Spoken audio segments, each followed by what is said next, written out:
The precinct smelled like stale coffee and freezing rain at 2 in the morning. Lieutenant Alvarez slammed an evidence bag onto the metal table, pointing a finger at the crumpled note inside. It had my address scrawled on it, but the street number was wrong. He asked why I would send my niece and nephew to an abandoned warehouse district in a blizzard. I stared at the paper, realizing my sister had not just lied to me, she had almost killed them. My name is Ruth Simmons, and I had spent the last 10 years building a life that was structurally sound, meticulously designed, and completely insulated from the chaos of my childhood. I was a senior architect at Northline Studio. I lived in a condo in Riverside Heights where the doorman knew my name and the lobby smelled like white tea and cedar. But at 2 in the morning on a Tuesday, none of that mattered. I was sitting in a metal chair bolted to the floor of the Harborburg Central Precinct, shivering under the hum of fluorescent lights that buzzed like a dying insect. The heating system in the station was rattling violently, pumping out air that was somehow both stiflingly hot and smelling of wet wool and stale coffee. I kept my hands folded on the scarred table, trying to stop them from shaking. I had been summoned here, not invited, summoned. When the officers came to my door, they did not tell me why. They just told me to put on a coat because the blizzard outside was getting worse. The door to the interrogation room opened, and Lieutenant Diego Alvarez walked in. He looked exhausted, the kind of tired that settles deep in the bones. He did not offer me water. He did not offer me a reassuring smile or tell me this was all a misunderstanding. He did not take me to the family waiting area with the soft chairs and the vending machines. He sat down opposite me, the metal legs of his chair scraping against the linoleum, and placed a plastic evidence bag on the table between us. Inside the bag was a piece of notebook paper. It was wet, wrinkled, and torn at the corner. "Ms. Simmons," Alvarez said. His voice was flat, devoid of warmth. "I need you to look at this." I leaned forward.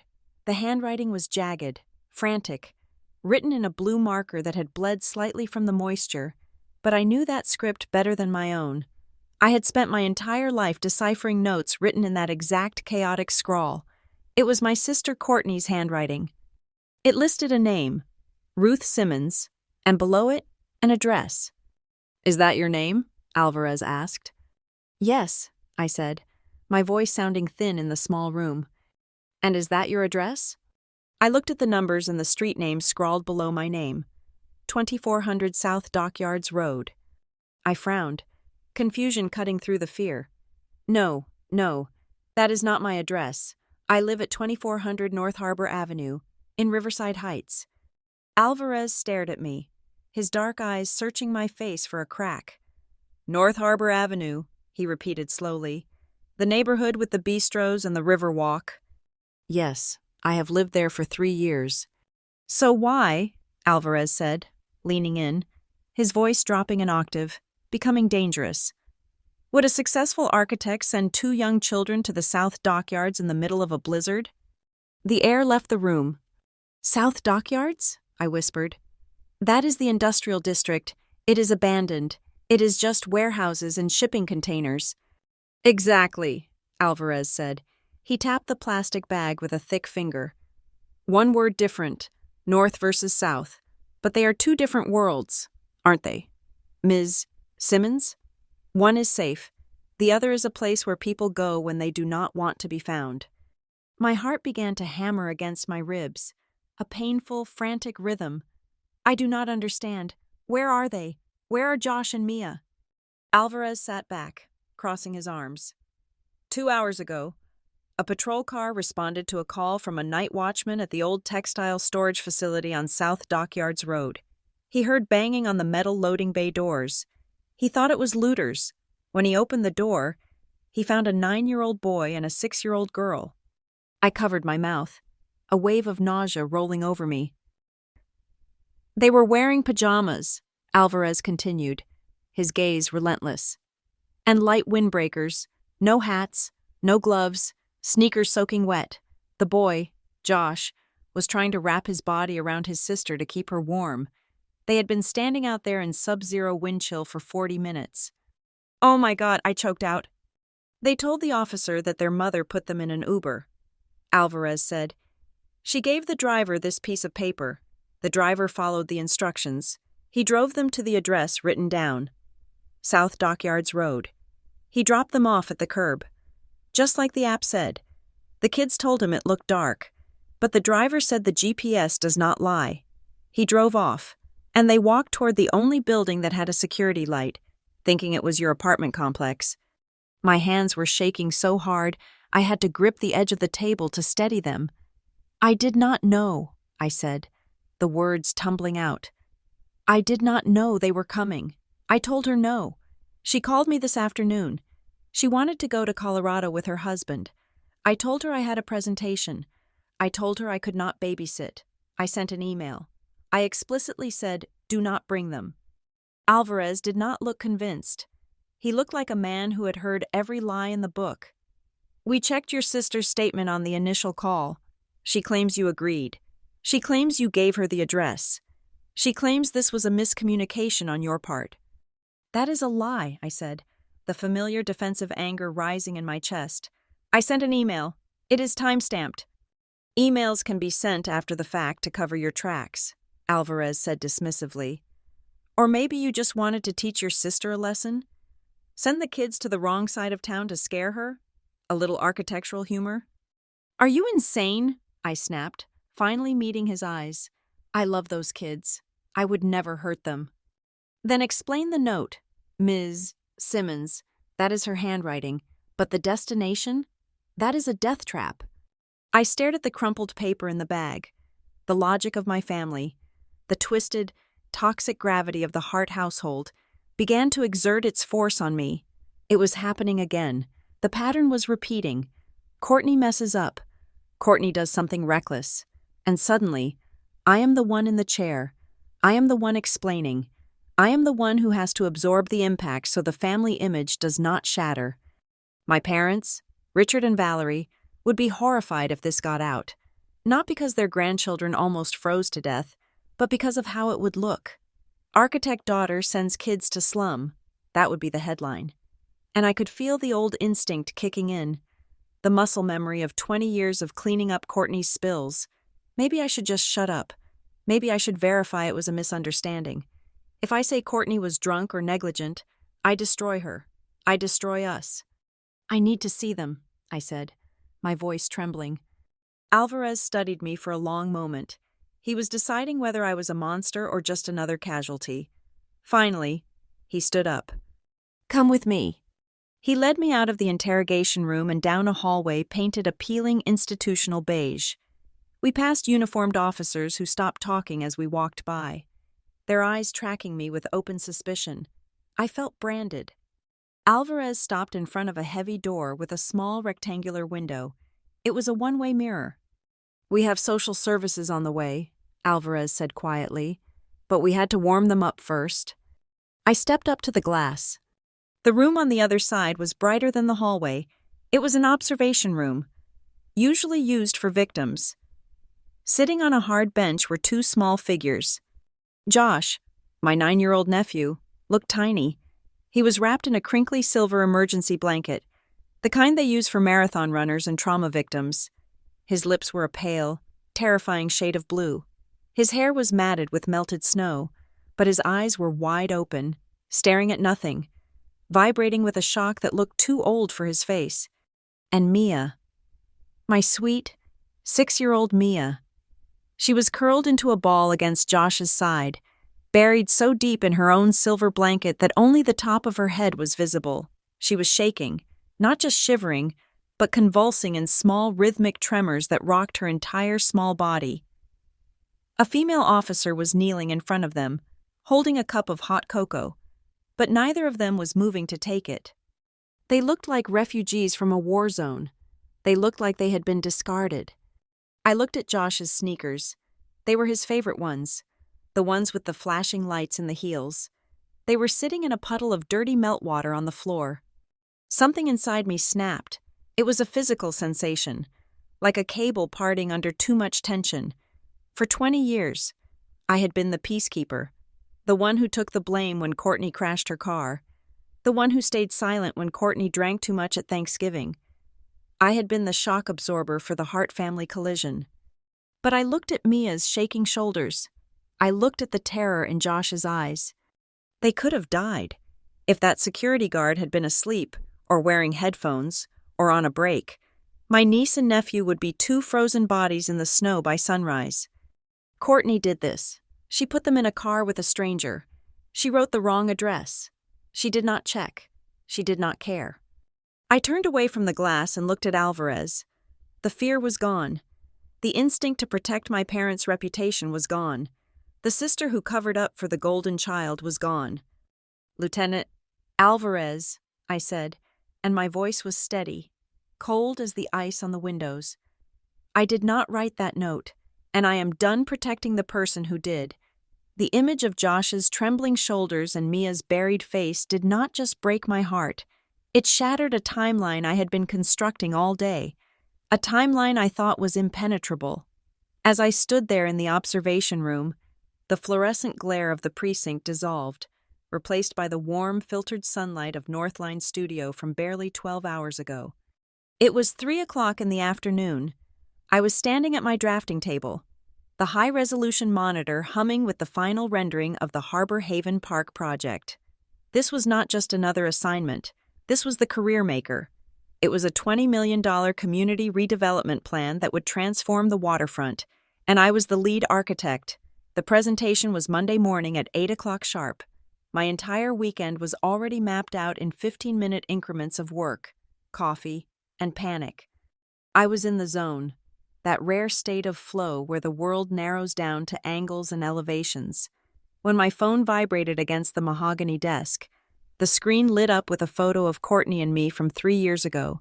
We were smiling, but if you looked closely, you could see her leaning her weight on me, her eyes slightly glazed, and the tightness in my jaw as I held us both up. I debated ignoring it. I should have ignored it, but the conditioning ran deep. If Courtney called, Ruth answered. It was a reflex carved into my neural pathways before I even knew how to multiply. "Ruthie!" Her voice exploded through the speaker the moment I swiped right.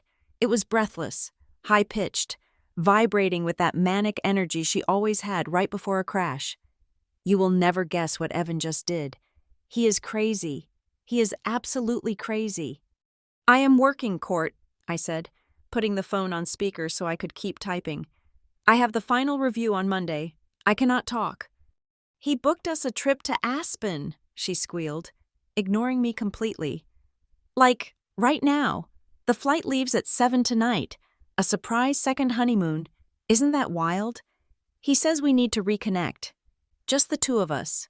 Mountain air, hot tubs, the works." My stomach tightened. I knew exactly where this was going. It was a script we had rehearsed 1,000 times. "That sounds great," I said, my voice guarded. "Have fun." "So, I need you to take the kids," she said. The transition from excitement to demand happening so smoothly, it was almost impressive. "Just for 2 nights. We will be back Sunday evening. You can pick them up from school at 4? Or no, I will just drop them off around 5. I stopped typing. I took the phone off speaker and held it to my ear. "Courtney, no." There was a pause on the other end, a sharp, stunned silence.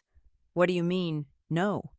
"I mean no," I said, surprising myself with the firmness of my tone. "I cannot take them. I have the Harbor Haven presentation on Monday. I am not leaving this office until midnight tonight, and I will be working all weekend. I cannot have Josh and Mia. I cannot be a babysitter this time." "But it is Aspen," she whined, the manic joy curdling instantly into victimhood. "Evan already paid for the tickets. It is non-refundable. Ruth, you want us to waste $2,000 because you have to draw some pictures?" "It is not pictures, Courtney. It is my career, and I told you this 2 weeks ago. I told Mom. I told everyone that this weekend was off limits." "You are so selfish," she spat. The venom in her voice was familiar. A comfortable old coat she put on whenever she did not get her way. "We never ask you for anything. We are trying to save our marriage here. Ruth, Evan and I have been having a hard time, and you know that. But sure, Prioritize your little park over your sister's happiness, over your niece and nephew. That is classic Ruth, cold, career-obsessed. Probably why you are still single, honestly. The words hit their mark, designed to wound. But this time, something was different. Maybe it was the exhaustion. Maybe it was the sheer audacity of her asking me to drop a career-defining moment to facilitate her whim. "I am not doing this," I said, gripping the phone so hard my knuckles turned white. "I am not the backup plan. Courtney, I am not the safety net.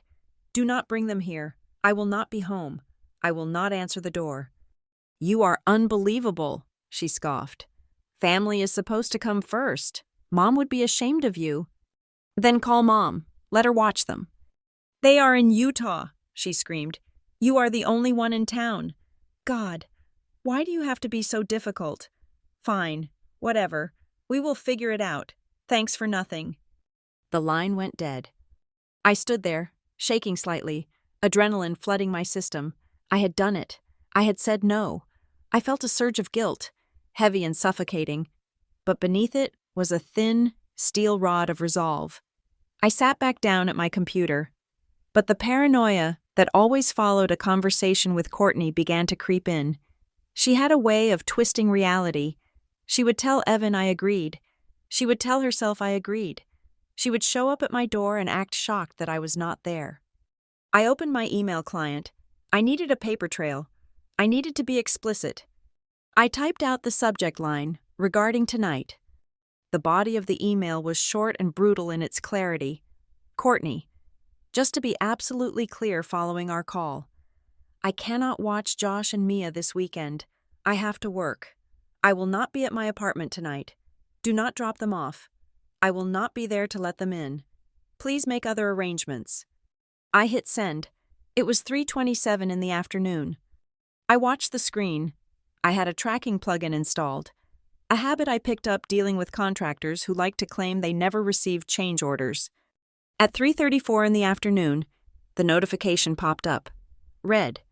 She had seen it. She had opened it. There was no ambiguity, no misunderstanding. She knew I was not going to be there. I exhaled, finally letting the tension drain out of my shoulders. I thought that was the end of it. I thought I had finally set a boundary that would hold. But standing in the police station now, looking at the wreckage of that decision, I realized I should have known better. Boundaries in the Hart family were not walls. They were suggestions, and I had spent 20 years teaching them that if they pushed hard enough, I would always crumble. My mind drifted back further, pulled by the gravity of the precinct, to the night I truly became the family fixer. I was 17. Courtney was 19. It was a humid summer night, and the air smelled of honeysuckle and impending rain. I was sitting in my room studying for the SATs when the call came, not from Courtney, but from a number I did not recognize. When I answered, it was her, but she was crying so hard she was incoherent. She had taken Dad's vintage Mercedes without asking. She had been at a party. She was a mile from the house, in a ditch. I did not wake our parents. I put on my shoes, grabbed my keys, and drove my beat-up Honda Civic to the location she sobbed into the phone. I found the Mercedes nose down in a drainage ditch, steam rising from the crushed radiator. Courtney was sitting on the grass, untouched but hysterical, reeking of vodka and peach schnapps. She was wailing about college, about Dad, about how her life was over. "I cannot get a DUI. Ruthie," she had gasped, clutching my shirt with frantic hands. "I will lose my scholarship. Dad will kill me. You have to help me."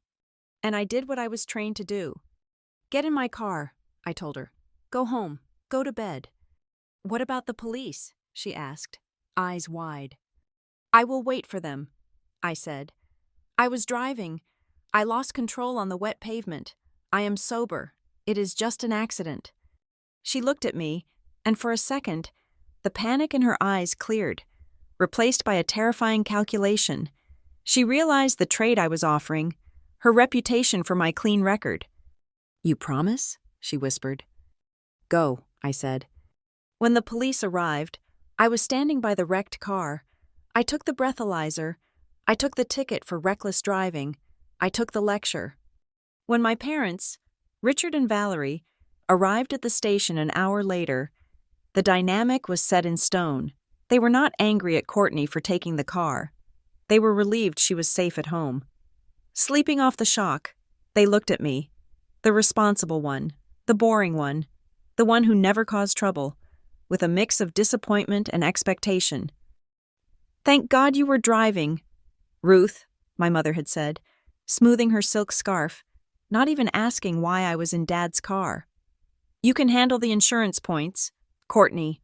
She is too fragile for this kind of stress right now. She has finals." They paid the fine. They paid for the car repairs. But they never asked for the truth. They did not want the truth. They wanted the narrative where their golden child was perfect, and their quiet, sturdy younger daughter was the one who made a clumsy mistake. It was a transaction. I absorbed the darkness so Courtney could shine. Over the years, the stakes got higher, but the pattern remained the same. Courtney overspent on her credit cards. Ruth loaned her $5,000 that was never paid back. Courtney forgot to pick up Mom from the airport. Ruth left work early to do it. Courtney got too drunk at her own wedding. Ruth held her hair back in the bathroom and told the groom she had food poisoning. I became the architect of her facade. I shored up the crumbling foundation of her life with my own time, money, and emotional labor. I convinced myself I was being a good sister. I convinced myself I was keeping the peace. But tonight, looking at the police officer refilling Josh's cocoa, I realized I had not been keeping the peace. I had been enabling a catastrophe. My parents, Richard and Valerie, were currently in Utah, skiing at a resort that cost more per night than my monthly mortgage. They were probably sitting by a fire, sipping expensive wine, telling their friends how proud they were of Courtney's beautiful family and Ruth's. Well, Ruth's diligence. They loved us both. They claimed, but they loved us differently. Courtney was the prize. I was the maintenance crew. If they were here right now, I knew exactly what they would say. Valerie would rush to Courtney, smoothing her hair, asking who had been mean to her. Richard would open his checkbook, looking for the person he needed to pay to make the ugly police report go away. And then they would turn to me. "Why didn't you just take them?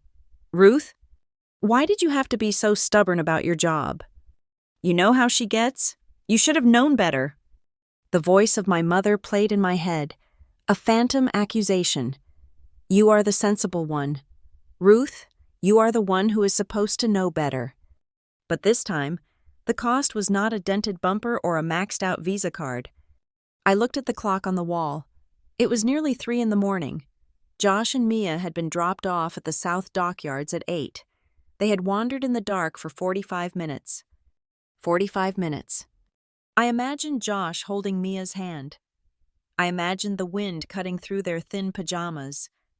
I imagined the terrifying silence of the abandoned warehouses, the shadows stretching out like monsters. I imagined them knocking on doors that would not open, crying for a mother who was halfway to Colorado and an aunt who was safe and warm in her high-rise, completely unaware. The guilt washed over me, hot and acidic, but as it receded, it left something harder behind, something jagged. I had spent my life being the brakes on the runaway train of my family. I slowed things down. I minimized the damage. I kept us on the rails. But tonight, Courtney had cut the brakes. She had derailed the train and walked away, leaving her children in the wreckage.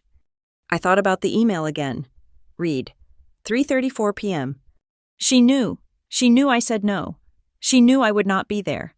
And she sent them anyway. She gambled with their lives because she could not conceive of a world where Ruth did not magically appear to catch her fall. She thought I would just be there, or she thought I would figure it out, or maybe she just did not think at all. It did not matter anymore. I closed my eyes and let the memory of the afternoon fade. The drafting table, the sunlight, the hope of the Harbor Haven project.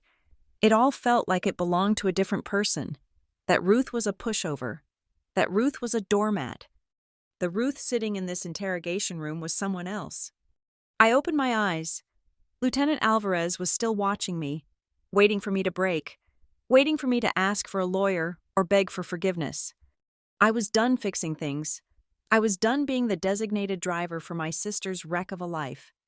It was time to hand the keys back. "Unlock your phone," Lieutenant Alvarez said. It was not a request.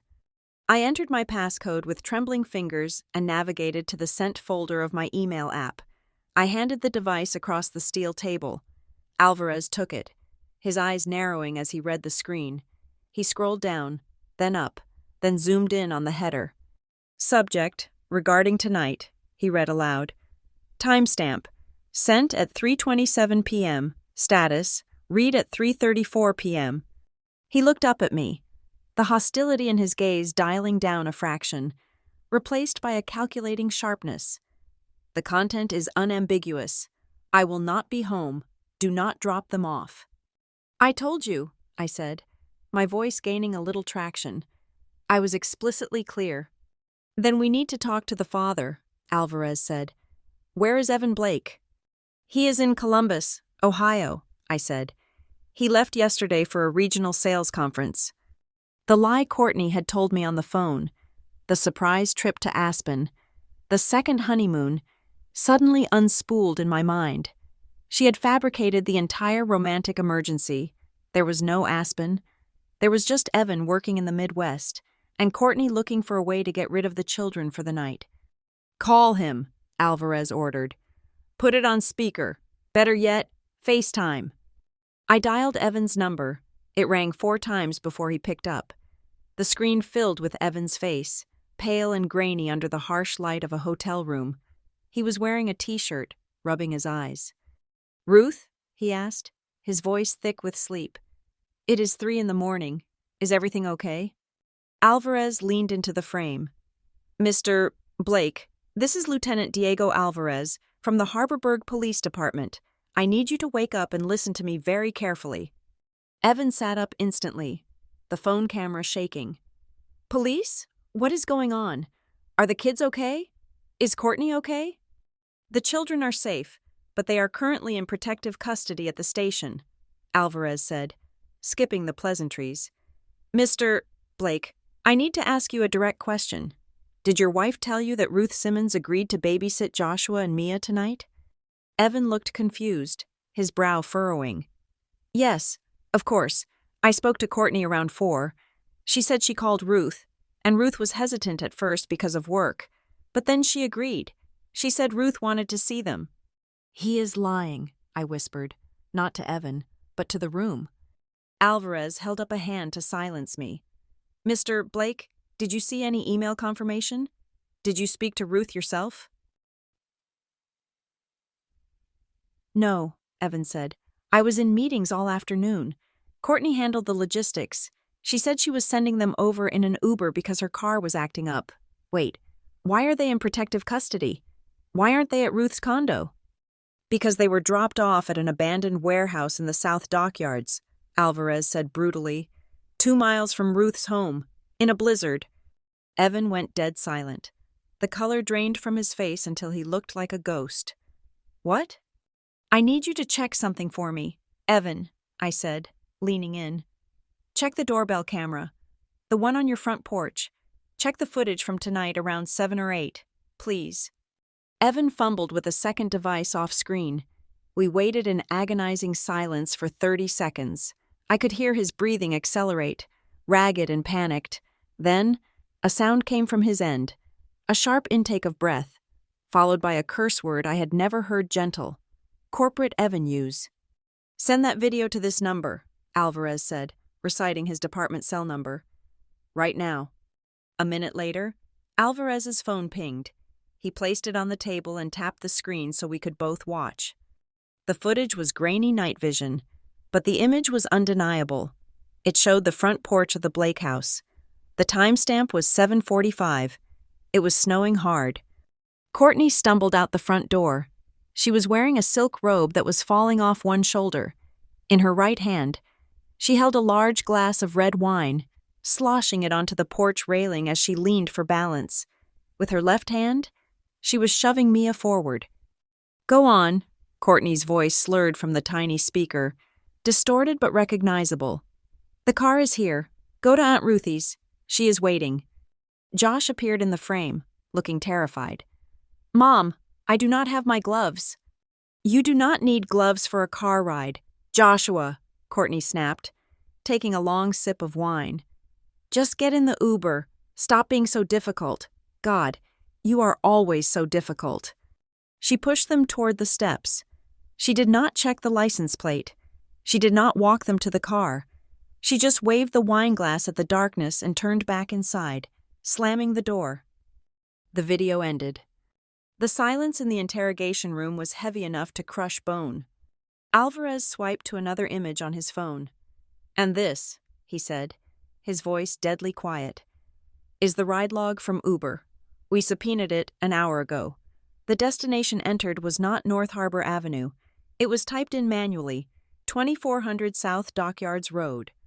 I stared at the screen. It was not an autocomplete error. You had to type the word South. You had to type Dockyards. "She did not just send them to the wrong place," Alvarez said, looking at me.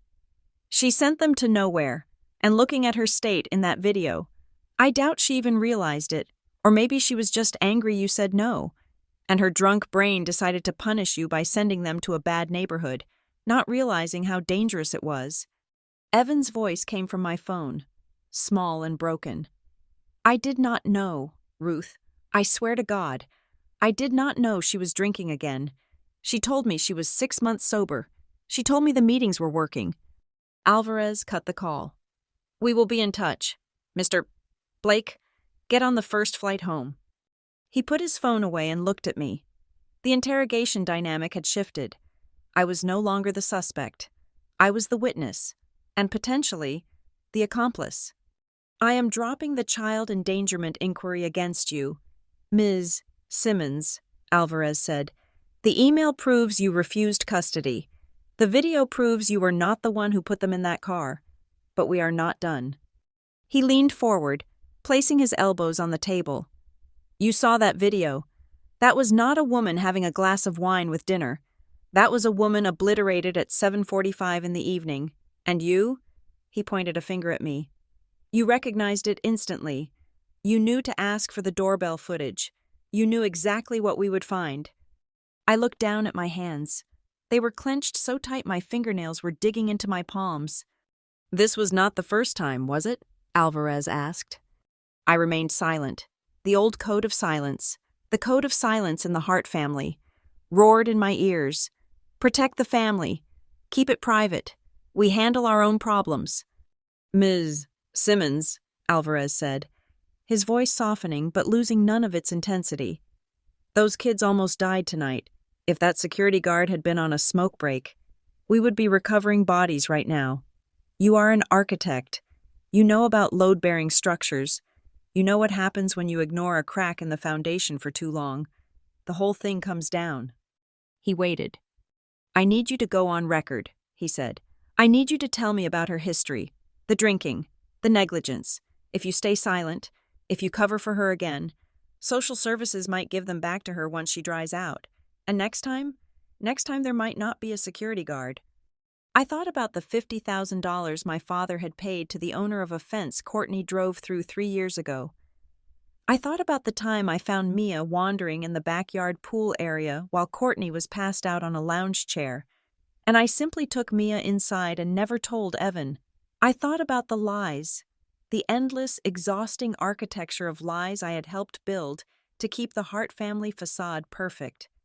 I looked at the blank screen where the video had played. I saw Josh's face in the snow. I took a deep breath. The air in the room tasted stale, but for the first time in 20 years, my lungs felt open. "She has been an alcoholic since she was 19, I said. My voice was clear. It did not shake.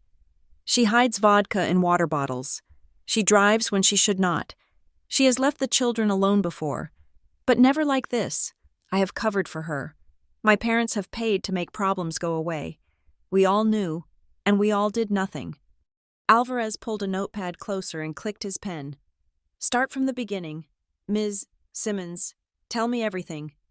"I am done protecting her," I said, and the words felt like a physical weight lifting off my chest. "I am not the shield anymore. Write this down. the storm finally broke around 6 in the morning, leaving behind a sky the color of a bruised plum and a silence that felt heavy enough to choke on. I was sitting on a plastic bench near the vending machines, nursing a cup of lukewarm water, when the double doors of the precinct swung open. Richard and Valerie Hart did not just walk into a room, they arrived, even after a red-eye flight from Utah, even with the fatigue of travel. They looked immaculate. My father was wearing his camel hair coat and Italian loafers that cost more than my first car. My mother was wrapped in a white cashmere shawl, her makeup flawless, her hair coiffed into that immovable helmet of blonde perfection. They looked like they had stepped out of a magazine spread about affluent retirees, a jarring contrast to the scuffed linoleum, the flickering fluorescent lights, and the exhausted officers slumped at their desks. I stood up, my joints stiff. I expected them to rush past me. I expected them to run toward the holding room where Josh and Mia were sleeping on makeshift cots, traumatized and exhausted. I expected tears. I expected panic over their grandchildren. But they did not look at the holding room. They barely glanced at the officer who tried to direct them. Their eyes locked onto me like heat-seeking missiles. Richard marched over, his jaw set in a line I knew well. It was his boardroom face, the face he wore when a contractor tried to overcharge him or a zoning board denied a permit. He took my arm, his grip tight, and steered me away from the main desk, toward a quiet corner near the water fountain. Valerie followed, her heels clicking a sharp, aggressive rhythm on the floor. "Keep your voice down," Richard hissed, though I had not said a word. "We need to get ahead of this immediately." "Where are the kids?" I asked, pulling my arm free. "Do you not want to see them?" "We will see them in a moment," Valerie said, waving her hand as if swatting away a fly. "Right now, we need to talk about damage control. Do you have any idea what this looks like? Ruth? A police report? Child endangerment? The press is going to have a field day. Heartline Developments is about to launch the IPO for the Marina project. We cannot have a scandal involving negligent parenting attached to the family name." I stared at them. My niece and nephew had nearly frozen to death in a warehouse district, and my parents were worried about an initial public offering.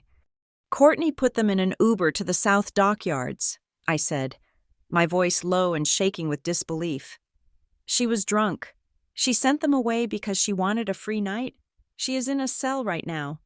"Courtney is unwell," Valerie said, her voice dropping to a sympathetic whisper that made my skin crawl. "She is under a lot of pressure. Ruth, Evan is never around. She made a mistake. A terrible mistake. Yes, but a mistake. We need to handle this as a family. Private matters stay private." Richard reached into the inner pocket of his coat. He pulled out his checkbook and a Mont Blanc pen. He used the wall as a desk, scribbling furiously. The sound of the nib scratching against the paper was the only sound in the corner. He ripped the check out with a sharp tear and held it out to me. I looked at it. It was made out to Ruth Simmons. The amount was $50,000. "What is this?" I asked. "A gift," Richard said, his tone casual, as if he were discussing the weather. "An early bonus. We know you have been stressing about your student loans, and that mortgage on your condo is tight. This cleans the slate. $50,000. Ruth, just like that." I looked from the check to his eyes. "And what do I have to do for this gift?" Richard stepped closer, boxing me in. "You need to talk to that lieutenant again. You need to clarify your statement. You tell him there was a miscommunication. You tell him you texted Courtney the wrong address by mistake. You meant to type North Harbor, but your phone autocorrected. Or you were tired. It was a clerical error. You take the blame for the destination." "You want me to lie to the police," I said flatly. "You want me to say I sent Josh and Mia to the slums so Courtney can walk free." "It is a misdemeanor if it is an accident," Richard said, his voice hard. "If it is just a mix-up between sisters, the police drop the endangerment charges, social services goes away. Courtney goes to a private rehab facility. We have already called a place in Malibu, and the family reputation stays intact. No crime. Just a tragic, silly aunt who made a typo." "And if I take the blame?" I asked, I could lose my license. I could lose my standing with the firm. Architects do not get hired if they are on record endangering children. Oh, please, Valerie interrupted, stepping in to play the good cop. She reached out and touched my cheek, her hand cold and dry. Don't be dramatic, Ruthie. We will take care of you. We always have. Who paid for your tuition at Cornell? Who put the down payment on your first apartment? We have supported you every step of the way. Now we are asking for one small favor in return. Protect your sister. She is fragile. She cannot survive prison. You are the strong one. You can handle a little bad press. We will make it worth your while. A little bad press, a little perjury. My hand drifted to the pocket of my coat. I felt the cold metal of my phone. I had set a shortcut on the side button weeks ago for site visits, to record contractor disputes. I pressed it twice. A tiny vibration against my thigh told me it was recording. Let me get this straight, I said, pitching my voice to be clear but keeping it level. You are offering me $50,000 right now, in this police station, to lie to Lieutenant Alvarez.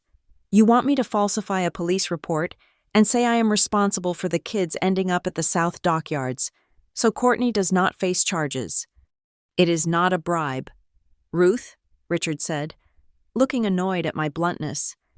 It is family supporting family, and yes, if you correct the narrative, the money is yours. Consider it a consulting fee for crisis management. And the rehab? I asked. You admit she has a problem? She needs a rest, Valerie said, dodging the truth as always. Malibu will be good for her, but she cannot go to Malibu if she is in jail. Ruth, think about the children. They need their mother.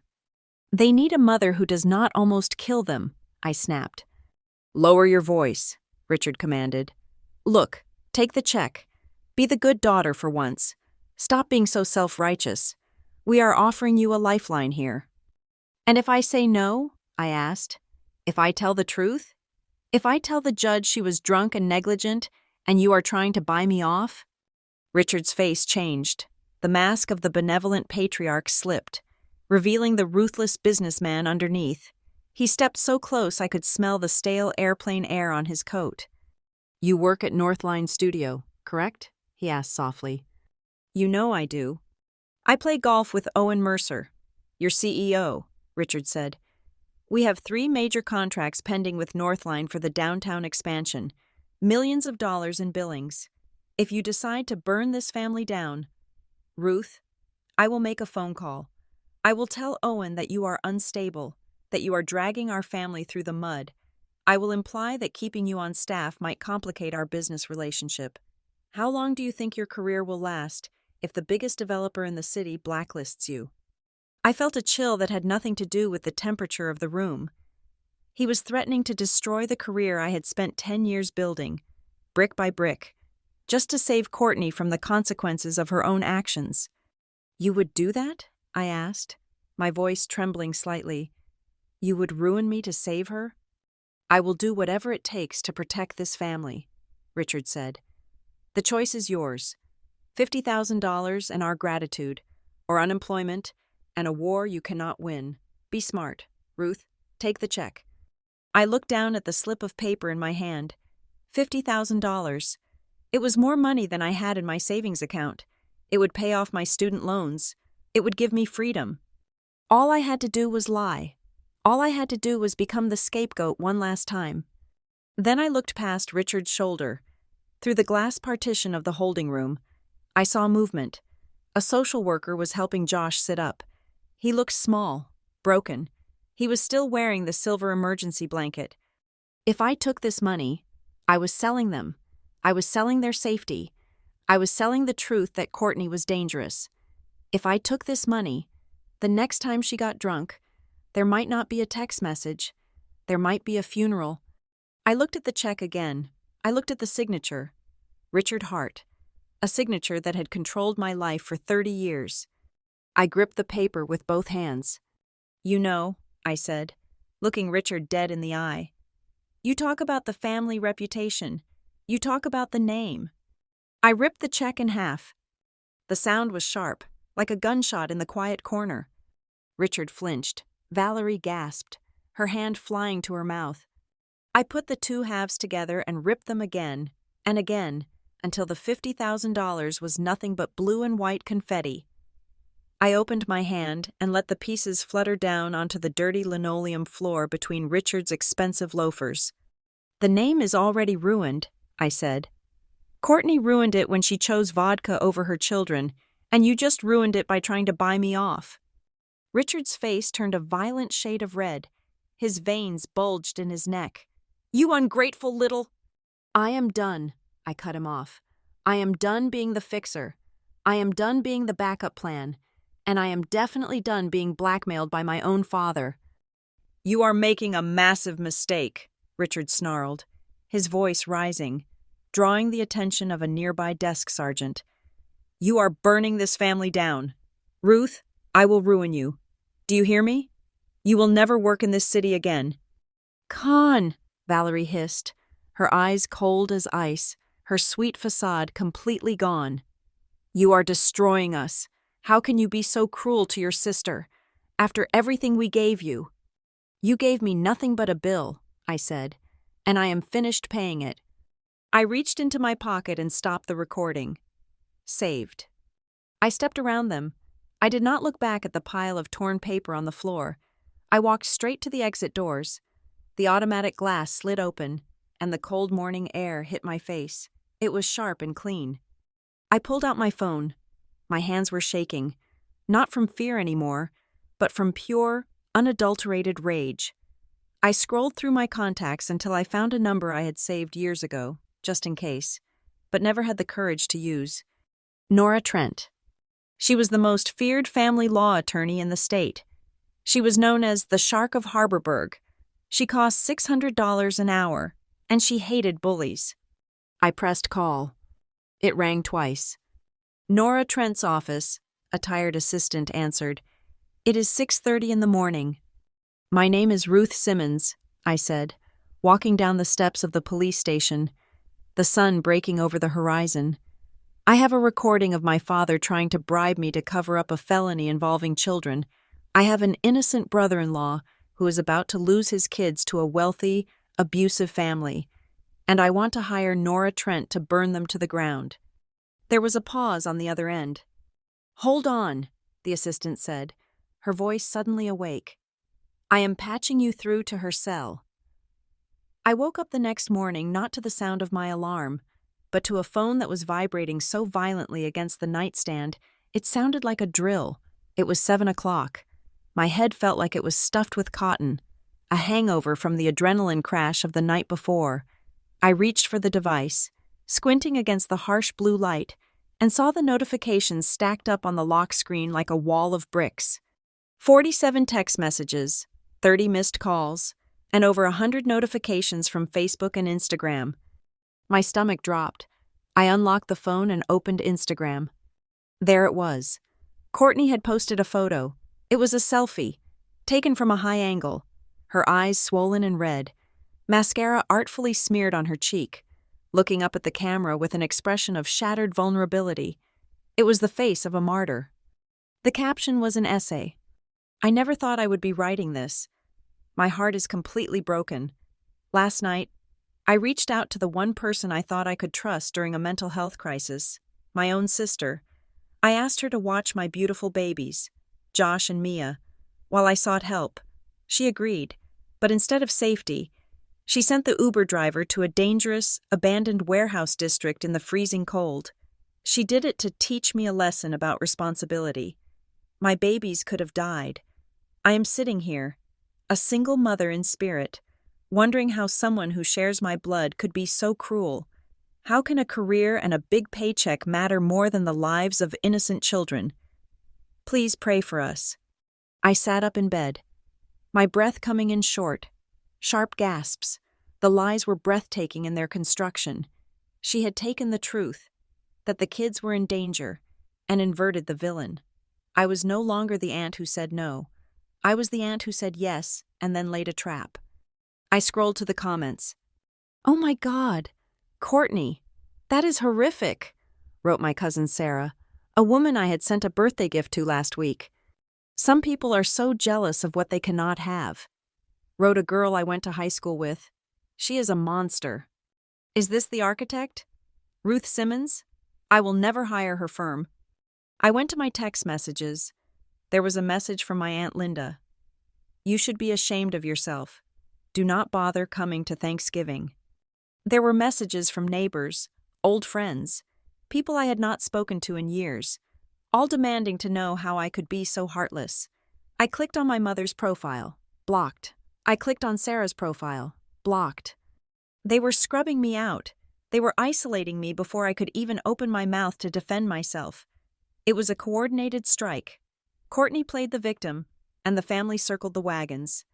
I threw the blanket off and marched to the shower. I stood under the scalding water, shaking. I wanted to scream. I wanted to log on and type out the truth in capital letters. I wanted to post the police report, but I could hear Nora Trent's voice in my head from our brief call earlier. Do not engage. Do not post. Every word you type is ammo they can twist. I got dressed in my sharpest charcoal suit. It felt like armor. I grabbed my laptop bag and the folder containing the printouts of my email log and the preliminary police report Lieutenant Alvarez had given me. I drove to Northline Studio. My hands gripped the steering wheel so hard my knuckles ached. When I walked into the lobby, the air felt different. The receptionist, a sweet girl named Kelly, who usually asked about my weekend, looked down at her desk as I passed. 2 junior designers were whispering by the coffee machine and went silent when they saw me. My heart hammered against my ribs. They knew. Richard had moved fast. I got to my desk and opened my email. There was a meeting request at the top of my inbox, flagged as high importance. Subject: Urgent discussion. From Owen Mercer, CEO. Time: 9:00 a.m. It was 8:55. I stood up. I took the folder. I walked down the long glass corridor toward the corner office. I felt like I was walking to the gallows. Richard had promised to destroy me, to burn my career to the ground, and it looked like he was keeping his word. I thought about my mortgage. I thought about the student loans I had just refused to pay off with his bribe money. If I lost this job, I lost my ability to fight them. I lost everything. I knocked on Owen's door. "Come in," his voice boomed. Owen Mercer was a man who looked like he was carved out of granite. He was 60 years old, with steel gray hair and eyes that missed nothing. He was sitting behind his massive glass desk, looking at a printed email. "Sit down." "Ruth," he said. He did not smile. I sat. I placed my folder on the desk, my hand resting on it protectively. "I am going to be direct," Owen said. He slid the piece of paper across the desk toward me. "I received this at 7:30 this morning. It is from Richard Hart." I looked at the email. It was written in Richard's impeccable, terrifying corporate speak. "Dear Owen, it pains me to bring this to your attention, but as a major stakeholder in the upcoming waterfront development, I feel a duty to inform you of a troubling situation involving your lead architect, Ruth Simmons. Ruth is currently under investigation by the Harborburg Police for child endangerment involving my grandchildren. Given the severity of the allegations and her current mental instability, the Hart family is concerned about her capacity to lead such a high-profile project. We would hate for this personal tragedy to negatively impact the public image of Northline Studio or our future construction partnerships." It was blackmail, elegant, polite, devastating blackmail. Fire her, or we pull the contracts. I looked up at Owen. I could feel the tears stinging the back of my eyes, but I refused to let them fall. "Owen," I began, my voice steadying with effort. "This is not true. Well, the investigation part is technically true, but not in the way he implies. I have evidence here. I have a police report. I have—" Owen held up a hand. "Stop." I froze. This was it. He was going to ask me to pack my things. Owen leaned back in his chair. He took off his glasses and rubbed the bridge of his nose. "Ruth," he said, "do you know why I hired you?" "Because I am good at structural integration?" I guessed, confused. "Because you are thorough," Owen said. "And I like to think I am thorough too. So, When I got an email from a wealthy developer accusing my best architect of endangering children, I did not just read it, I made a phone call. He put his glasses back on and looked at me. I called the precinct, Owen said. I have a nephew who works in the district attorney's office. He connected me to a Lieutenant Diego Alvarez. My breath hitched. You spoke to Alvarez? I did, Owen said. He was quite chatty once he realized I was your employer and not a reporter. He told me about the Uber ride. He told me about the email you sent refusing to babysit. He told me about the video of your sister. Owen picked up Richard's email and crumpled it into a ball with one hand. He also told me that your father tried to bribe you in the station to lie, Owen said quietly, and that you tore up the check. I stared at him, stunned silence filling the room. Richard Hart thinks he can run this town like it is his personal chessboard, Owen said, his voice hardening. He thinks because he buys the steel, he owns the people who design the buildings. He threatened my firm. He threatened my employee. Owen stood up and walked around the desk. He leaned against the edge, crossing his arms. I do not like bullies, Ruth, and I certainly do not like being told how to run my company by a man who raised a daughter that puts children in danger. So, I stammered, I am not fired? Fired? Owen laughed, a short, bark-like sound. Ruth, you are the victim of a smear campaign. If I fired you, I would be doing exactly what that man wants. No. You are keeping your job. You are keeping the Harbor Haven project. In fact, if Richard Hart wants to pull his contracts, let him. There are other developers. I will not trade my integrity for his money. He reached out and tapped the folder I was holding. However, Alvarez told me this is going to get ugly. You are going to court? Yes, I said. My brother-in-law is filing for full custody. I am supporting him. Good, Owen said. Then you are going to need time. I am placing you on paid administrative leave for 2 weeks, not as a punishment, but because you need to focus on destroying these people in court without worrying about zoning laws. And Ruth? Yes? I have already authorized our legal department to consult with your lawyer if she needs resources. We have forensic data specialists who can help verify those digital timestamps if the family tries to claim they are faked. I sat there, paralyzed. I had walked in expecting to be walked out by security. Instead, I was being given an army. Thank you, I whispered. It was all I could manage. Go home, Owen said gently. Turn off your phone notifications and take them down. I walked out of the office. I walked past the whispering junior designers. I walked past the receptionist. I stepped into the elevator and pressed the button for the lobby. As the doors slid shut, sealing me in the quiet metal box, the dam finally broke. I slid down the wall until I was crouching on the floor, and I sobbed. I cried not because I was sad, but because the relief was so intense it was physically painful. For 20 years, I had been told that family was the only thing that mattered, that blood was the only loyalty, and yet, my own blood had thrown me to the wolves to save face.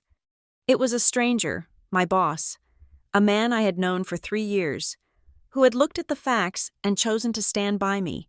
He had chosen truth over profit. He had chosen decency over influence. I wiped my face as the elevator chimed for the lobby. I stood up and checked my reflection in the mirrored door. My eyes were red, but my jaw was set. I walked out to my car and pulled out my phone. I opened Instagram again. I did not comment on Courtney's post. I did not send an angry text to Aunt Linda. I did not reply to Richard's email. I took a screenshot of the post. I took a screenshot of the comments. I took a screenshot of the timestamp. Then I opened my email and attached them all in a message to Nora Trent. Subject: Evidence, public defamation and character assassination. Body: They are trying to control the narrative. Let's add this to the pile. I hit send. Let them talk. Let them lie. Let them scream on social media. I was done playing their game. I was building a case, and thanks to Owen Mercer, I had the foundation to make it unbreakable. The furnished apartment at Maple Row was a sharp deviation from the cold, glass and steel aesthetic I usually preferred, and it was worlds away from the manicured, icy perfection of the Hart family estate. It was on the second floor of a brownstone, filled with mismatched furniture that smelled of lemon polish and old fabric. The lighting was warm, coming from floor lamps with yellow shades rather than harsh overhead LEDs. It felt small, it felt contained, and for the first time in 48 hours, it felt safe. Evan had moved in that afternoon, carrying 2 suitcases and a box of toys.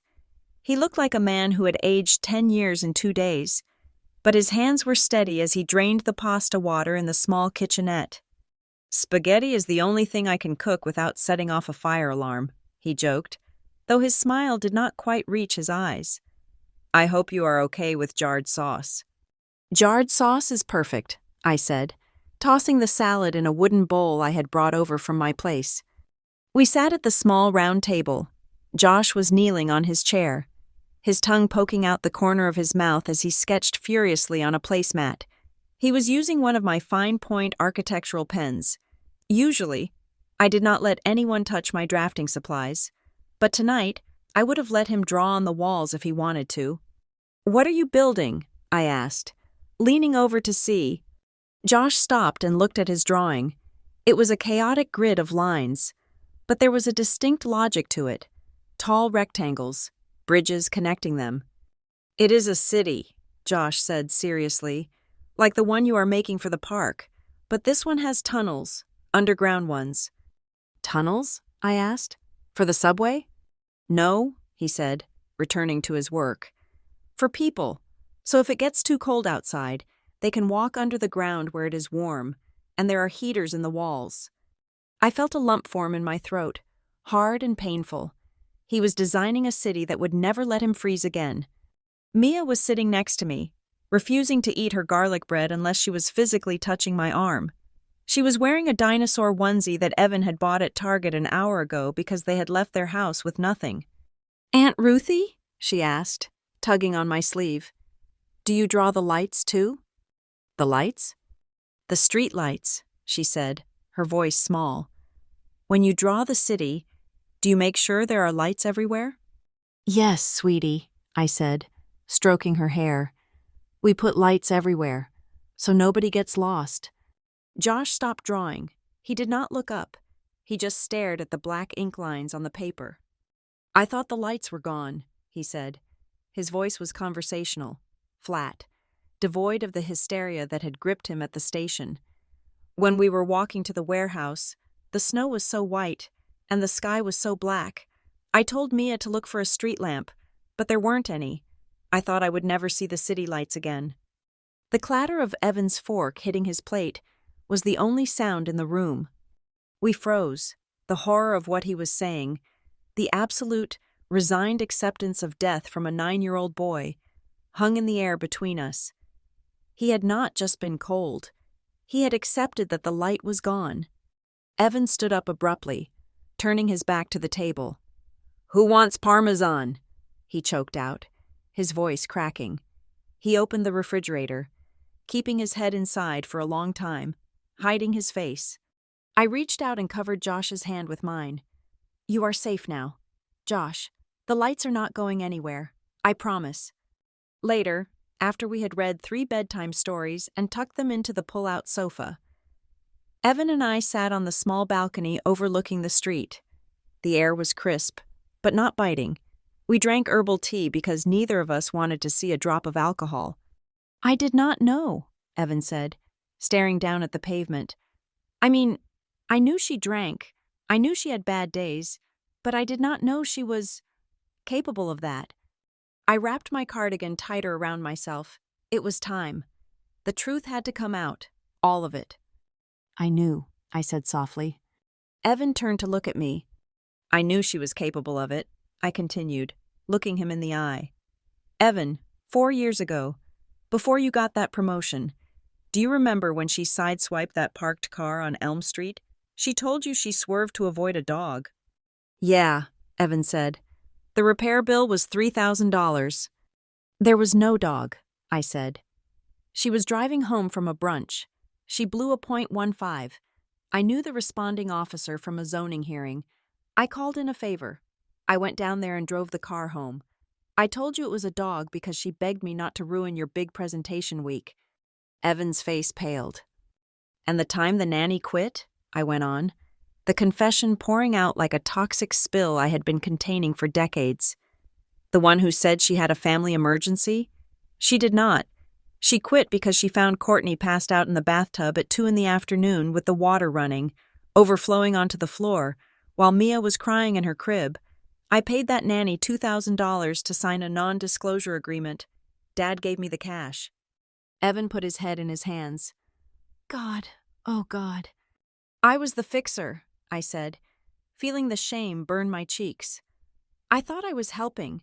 I thought if I just patched the cracks, the wall would hold. I thought I was saving her, but I was just helping her hide. Evan was silent for a long time. When he finally looked up, his eyes were wet, but there was a new hardness in them. I enabled it too, he whispered. I liked the life. Ruth, I liked being the son-in-law of Richard Hart. I liked the country club membership and the vacations in Utah. I saw the empty bottles in the recycling bin. I saw her slurring her words at dinner, and I looked at my phone. I told myself she was just stressed. I chose the lie because the truth was too inconvenient. He stood up and gripped the railing. But Josh thought he was going to die in the dark because I was too cowardly to look at my wife. We cannot fix the past, I said, standing up to join him, but we can fix the future. The next morning, we sat in the office of Nora Trent. The room smelled of old law books and expensive leather.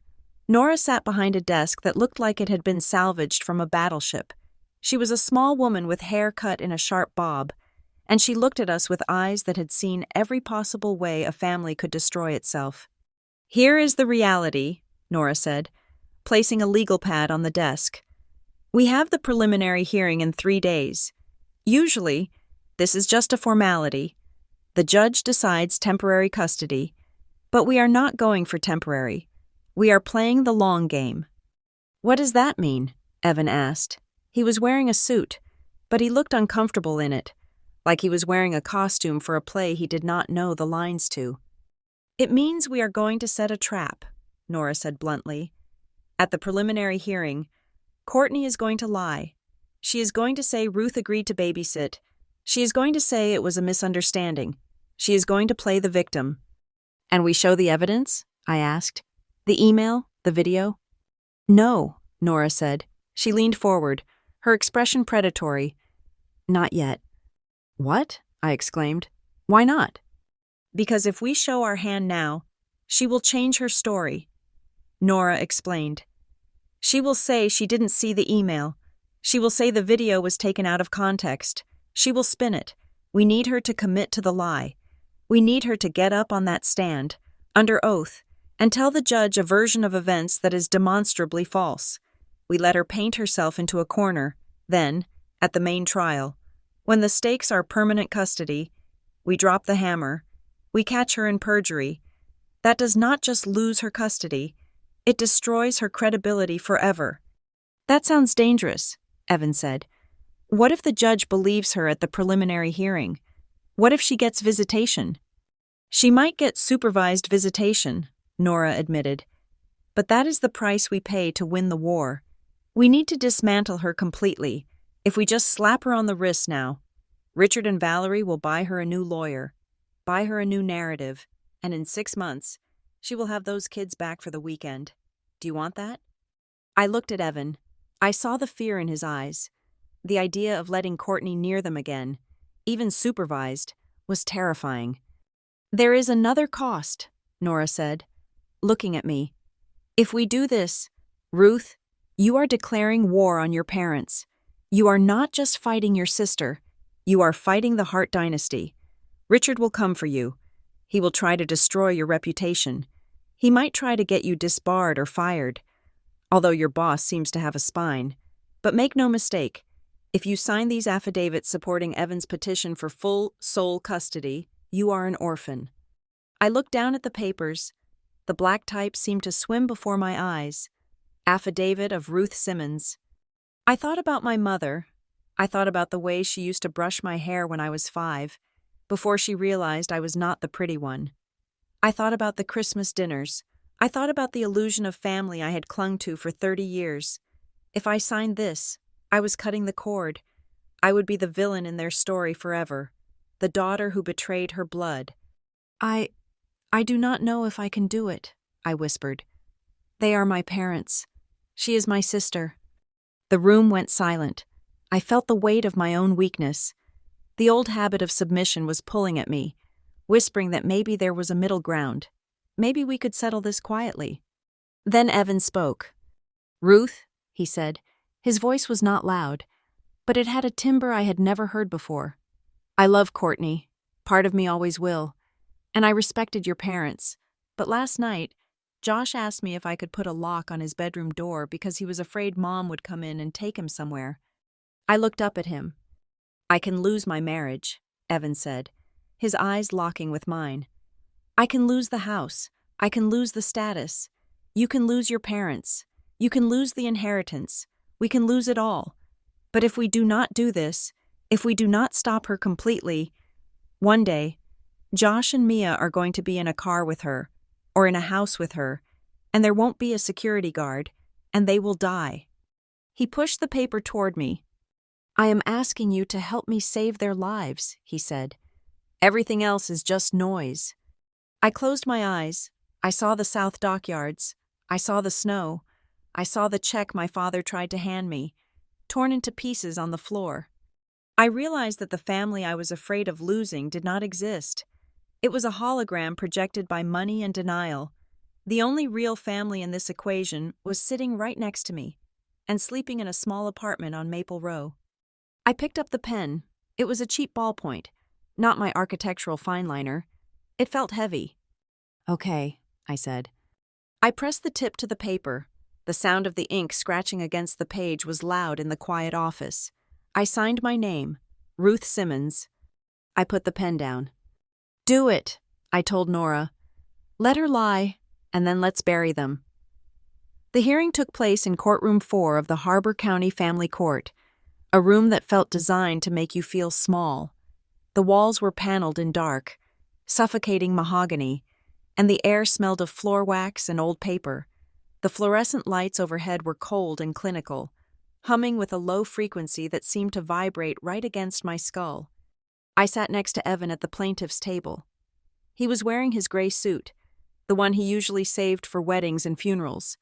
His leg was bouncing nervously under the table, a rapid, frantic rhythm that shook the water pitcher. On his other side sat Nora Trent. She was perfectly still. She had arranged her papers in a neat stack, her face a mask of bored indifference. Across the aisle, the Hart family machinery was in full effect. Courtney sat at the defense table.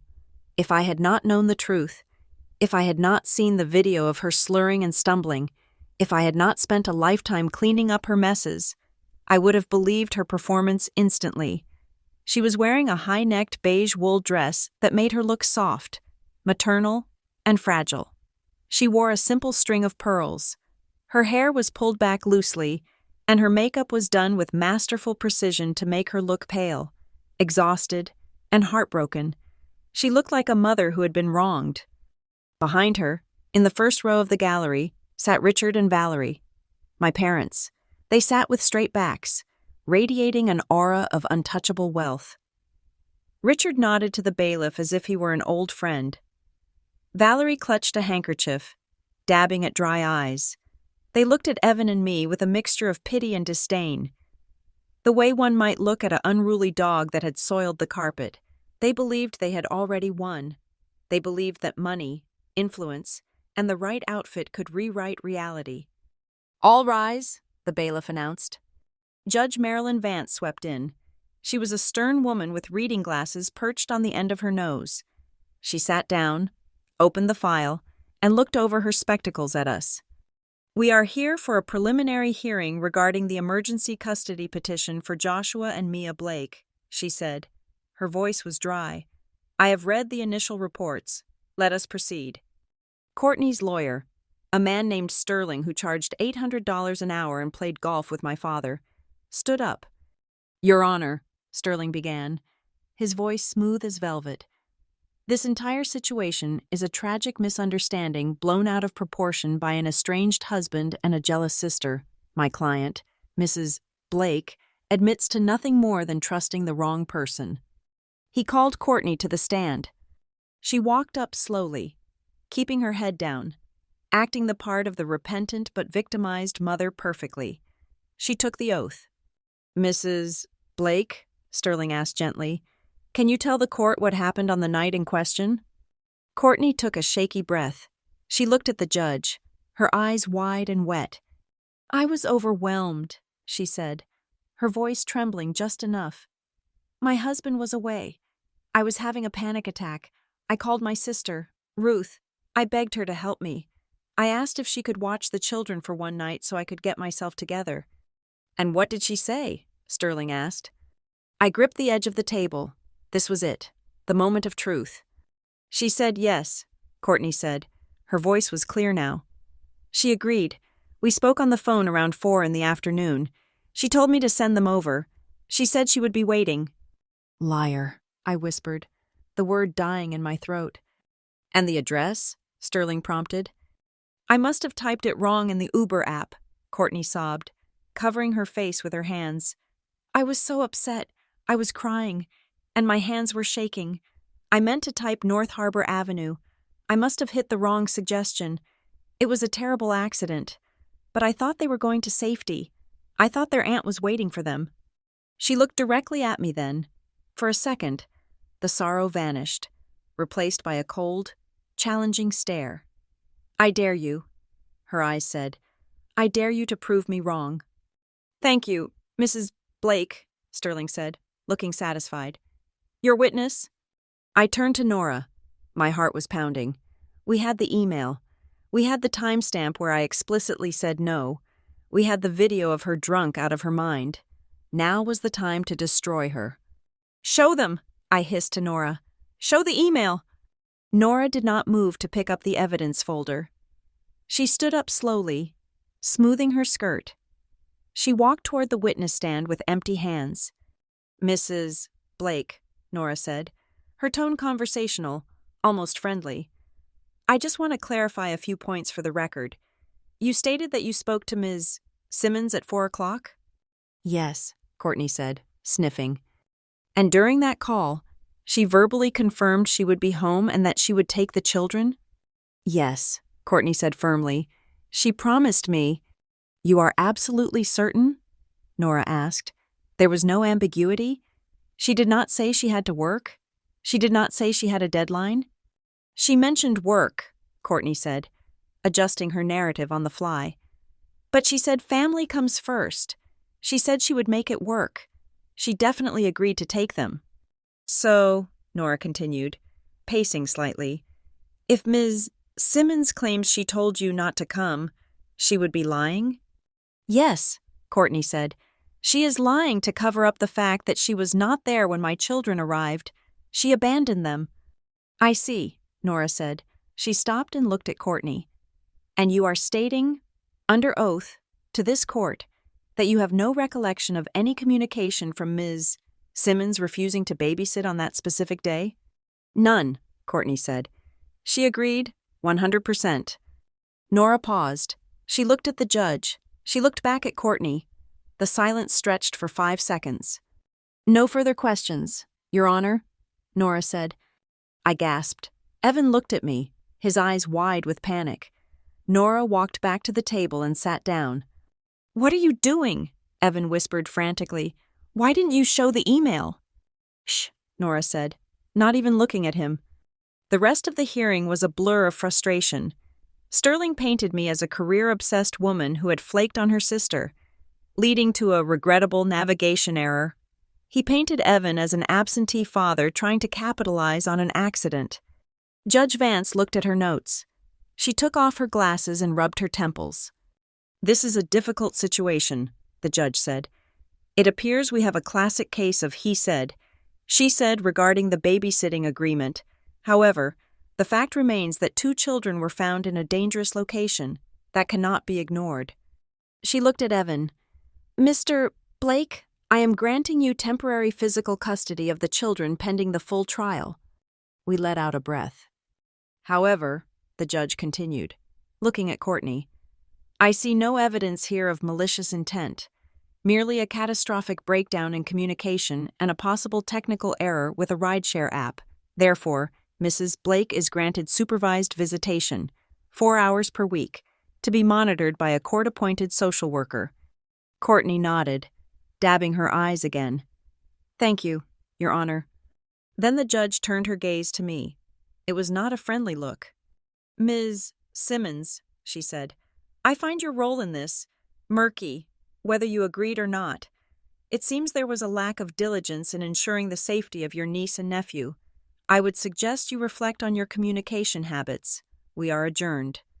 The gavel banged. It sounded like a judgment against my soul. I felt sick. I had been scolded by a judge. Courtney had walked away with visitation, and the record showed that I was partially to blame. We stood up. I felt heavy, like gravity had doubled in the room. We walked toward the exit. In the hallway, the hearts were waiting. Courtney was smiling now. It was a small, tight smile, but the triumph was unmistakable. She leaned in close to me as we passed. Good effort, Ruthie, she whispered, her voice dripping with venom. Keep acting. In a few months, nobody will remember this. Things will go back to exactly where they belong. She stepped back, linking arms with her lawyer. Richard stepped into my path. He looked tall, imposing, and utterly victorious. He did not look angry anymore. He looked disappointed, which was worse. You embarrassed yourself in there, he said quietly. And for what? She still gets to see them. You accomplished nothing except burning your bridges. He leaned closer, his cologne overpowering the stale air of the hallway. Next time, he sneered, I will not use email to make you an offer. I will use the phone. No paper trails for you to exploit. You are not as smart as you think you are. Valerie reached out and touched my arm. I flinched, but she held on. Oh, Ruth, she sighed, shaking her head. You are throwing away your career, your reputation, everything. And for what? Spite? You look tired, darling. You really should have just taken the help when we offered it.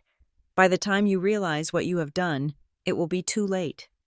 They turned and walked away, their heels clicking in unison on the marble floor. They looked like royalty leaving a peasantry dispute. I stood there, shaking. I felt like I had been punched in the gut.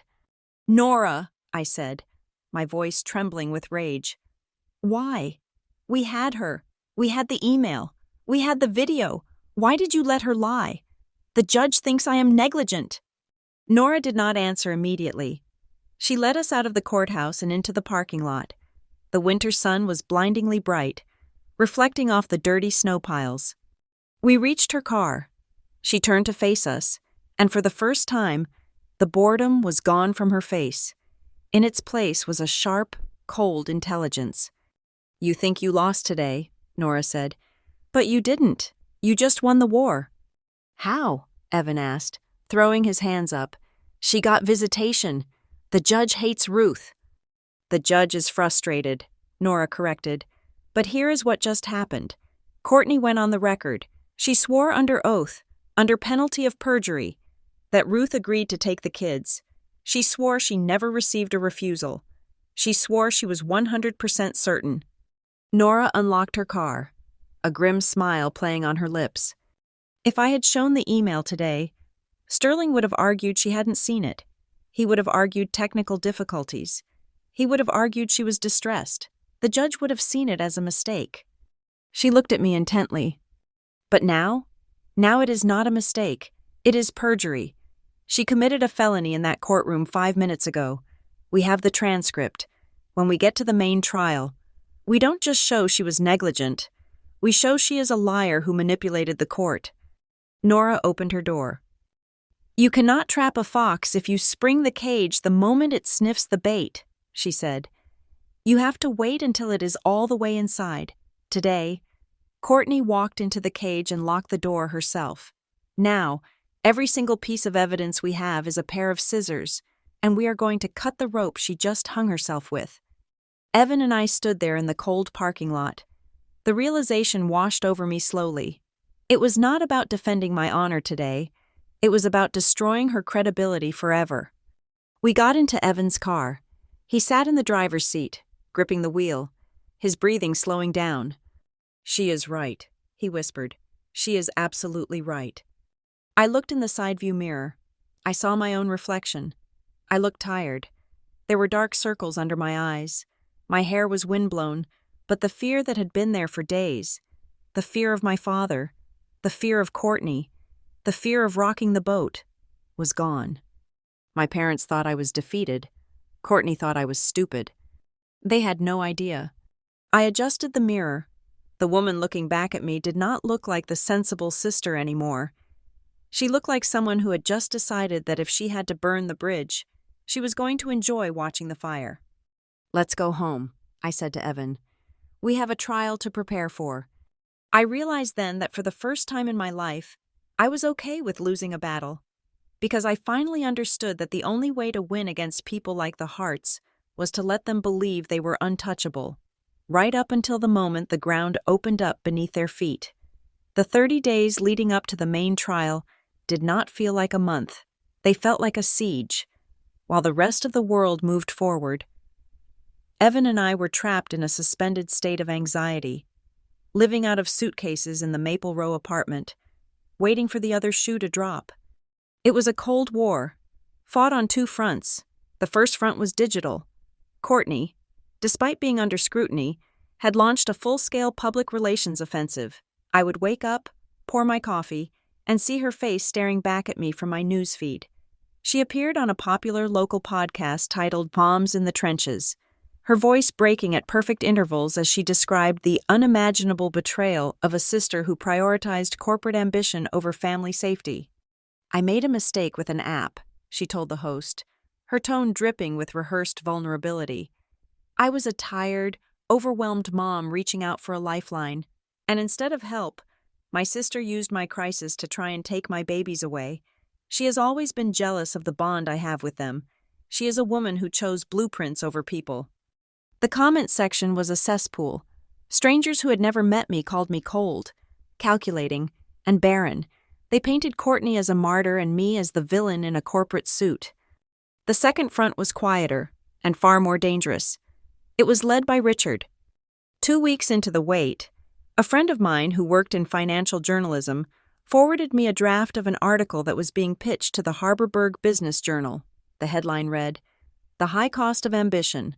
Are Northline's top architects cracking under pressure?"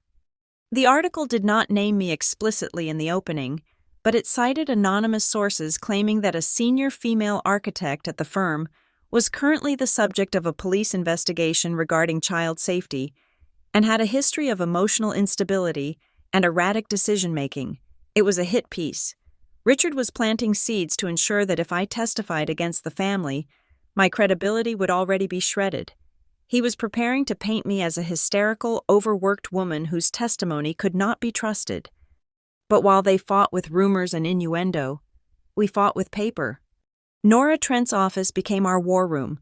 We spent long evenings there, the smell of takeout Thai food mixing with the scent of legal binders. Nora and Lieutenant Alvarez, who was working the case with a tenacity I had not expected, were building a fortress of evidence. "We have the Uber driver," Alvarez told us one rainy Tuesday. "His name is Tariq. He is willing to testify. He remembers the ride vividly. He remembers the mother stumbling. He remembers asking her to confirm the destination because it looked like an industrial zone. He says she waved him off and told him to just drive. That destroys her claim that it was a simple typo. She was warned, and she ignored it." Nora added the deposition to the stack. "And the night watchman?" "Ready?" Alvarez said. "He is still shaken up. He said the little girl, Mia, was so cold she could not hold a cup of water. He said another 10 minutes and we would be talking about severe frostbite or worse. The jury needs to hear that. They need to feel the temperature in that room." We went through the medical reports. The pediatrician who examined them the next day had documented everything: mild hypothermia, bruising on Josh's arm where he had fallen on the ice, but the physical scars were the least of it. The psychological reports were the hardest to read. Dr. Aris, the child therapist we had hired, wrote that Josh was suffering from acute stress response. He was having nightmares about the White Room, a dreamscape where snow covered everything and he could not find a door. But it was what was happening inside the Maple Row apartment that broke me more than any report. One evening, I sat on the floor with Josh. He was working on a new drawing. It was a map of Harborburg, drawn with the precise, obsessive detail of a child trying to make sense of chaos. He had drawn the river, the park, and the tall buildings of the financial district where I worked. But down in the corner, where the South Dockyards were, he had taken a black marker and colored it in completely, a solid, heavy block of ink. "Why is that part black, Josh?" I asked gently. He did not look up. "Because the lights do not work there," he said, "and if you go there, the map stops." I had to walk out to the balcony to keep from weeping. He was 9 years old, and he had already learned that there were places in the world where the map stopped, where the adults who were supposed to protect you simply vanished. Mia was different. She did not draw maps. She drew houses, hundreds of them. But in every single drawing, the family in the yard was the same. A tall man with glasses, a woman with dark hair like mine, a boy, and a girl. "Where is Mommy?" Evan had asked her once, trying to be gentle. Mia had looked at the picture, then at Evan. "She is at the other house," she said simply. "The one with the wine." She did not draw Courtney. She had erased her mother from her imaginary world because it was the only way she could feel safe. Then, 10 days before the trial, Courtney played her ace. She posted a photo on Instagram from the gardens of the sanctuary, an exclusive $50,000 a month rehabilitation center in Malibu. She was wearing yoga clothes, looking serene and determined. The caption read, "Checking myself in was the hardest decision of my life, but I am fighting a battle with alcohol dependency. I am doing this for my children. I will get better. I will come home to them. A mother's love is worth any fight." The public sentiment swung wildly. Suddenly, she was not just a victim. She was a hero. She was taking accountability. She was brave. "She is trying to mitigate the damage," Nora said, throwing a printout of the post onto her desk. "She knows the DUI history and the video are going to come out, so she is getting ahead of it. She wants the judge to see a woman in recovery, not a drunk." "Will it work?" Evan asked, terrified. "It might," Nora admitted. "Judges love a redemption arc. If she completes the 30-day program before the final ruling, she can argue that the danger is past. She can argue that she is cured." "She is not cured," I said bitterly. "She is hiding. She only went because she got caught." "Exactly," Nora said, her eyes gleaming. "And that is what we are going to prove. I am subpoenaing the admission records.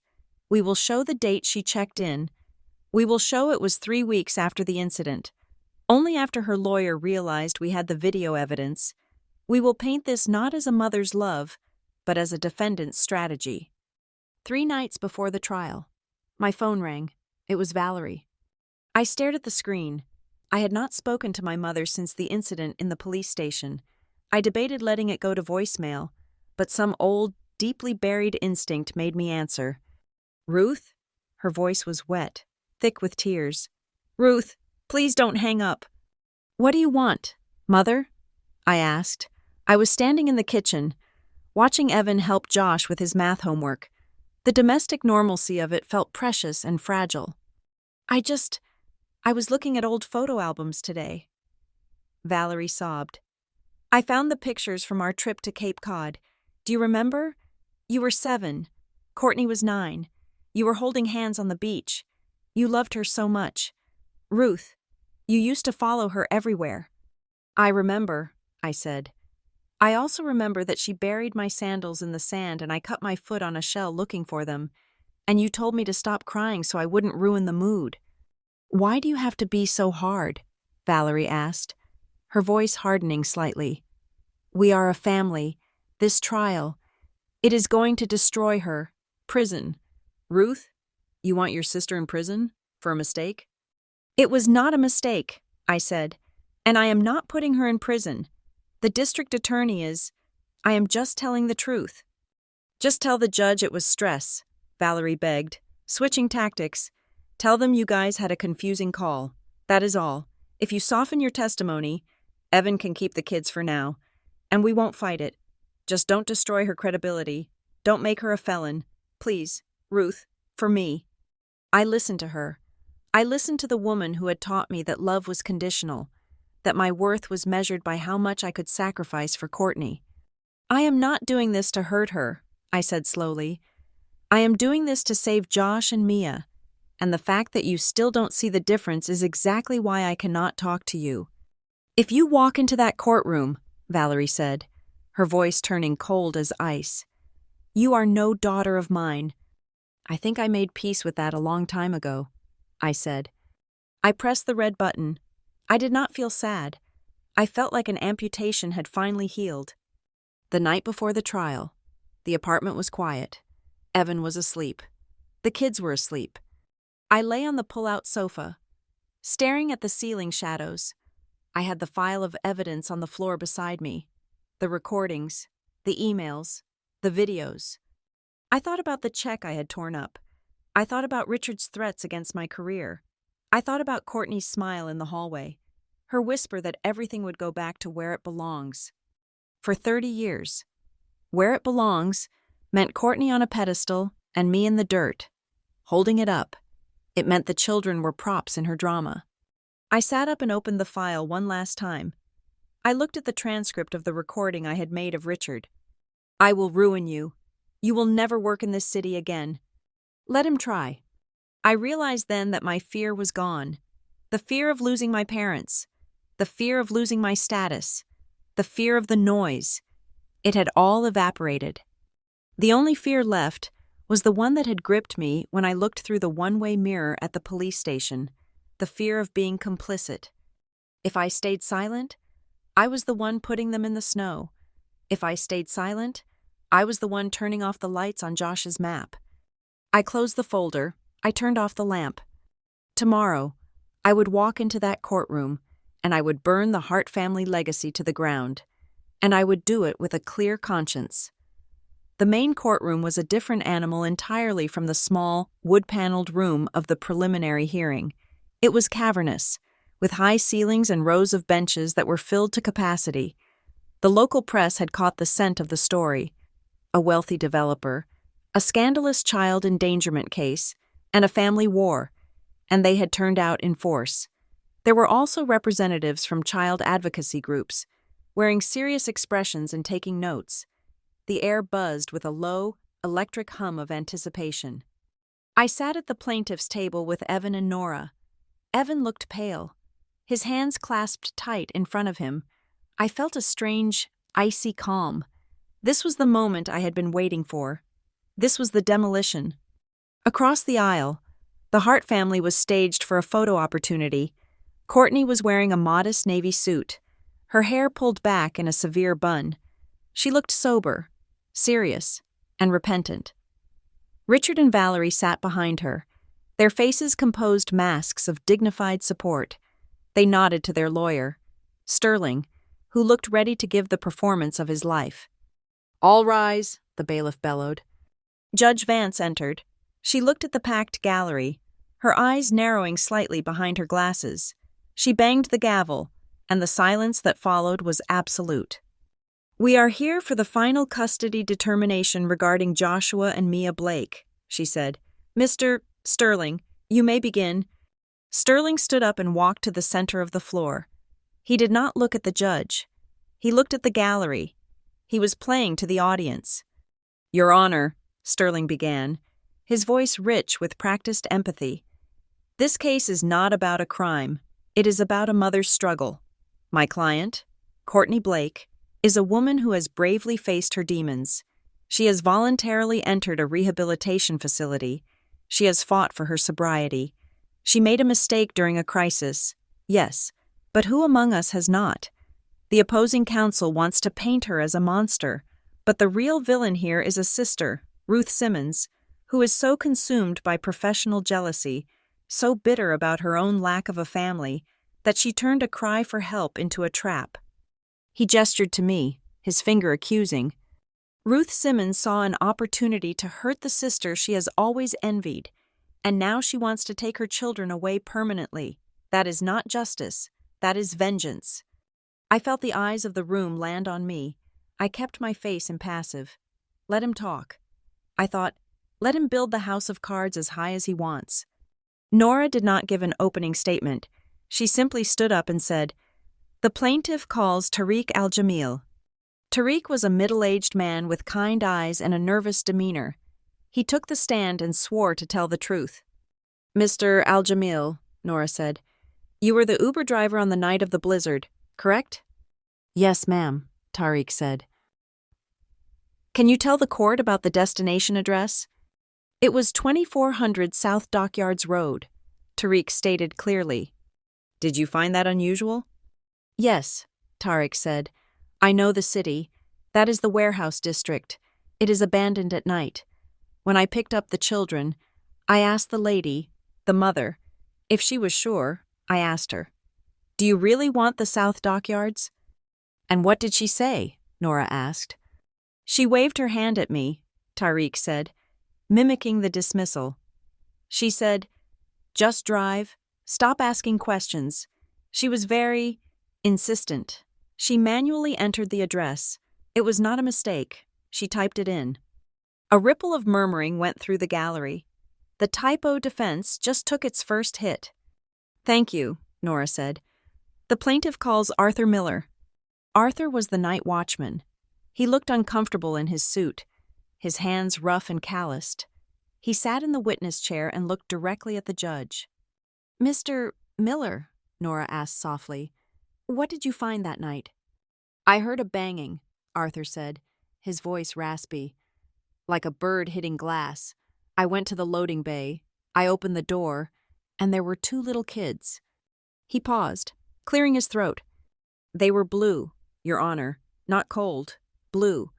The little girl could not even shiver anymore. That is a bad sign. I wrapped them in my coat, but they were like blocks of ice." He looked at Courtney, then back at the judge.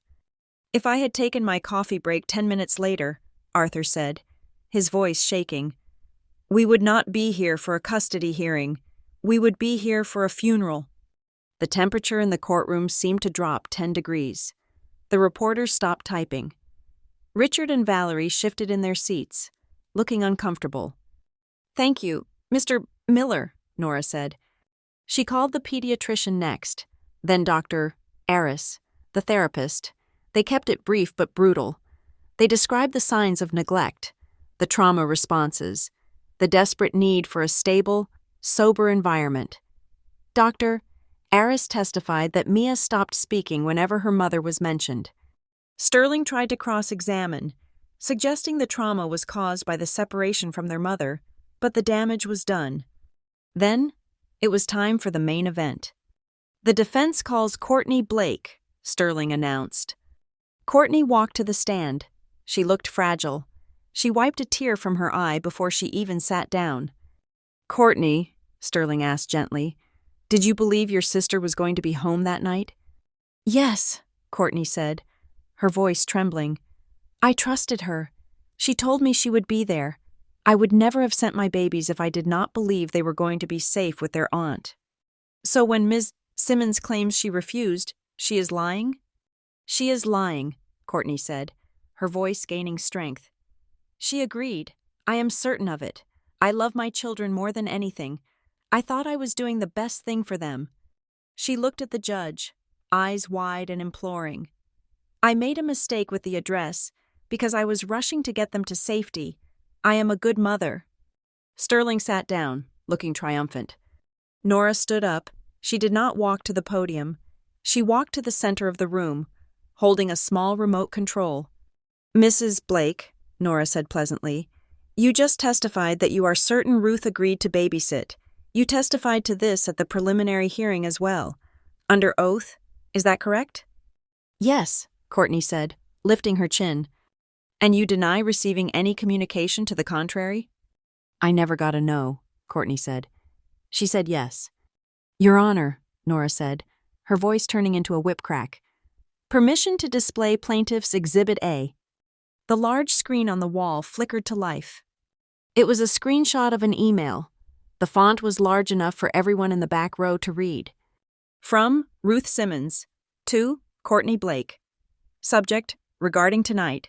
Sent, 3:27 p.m. Courtney, just to be absolutely clear following our call.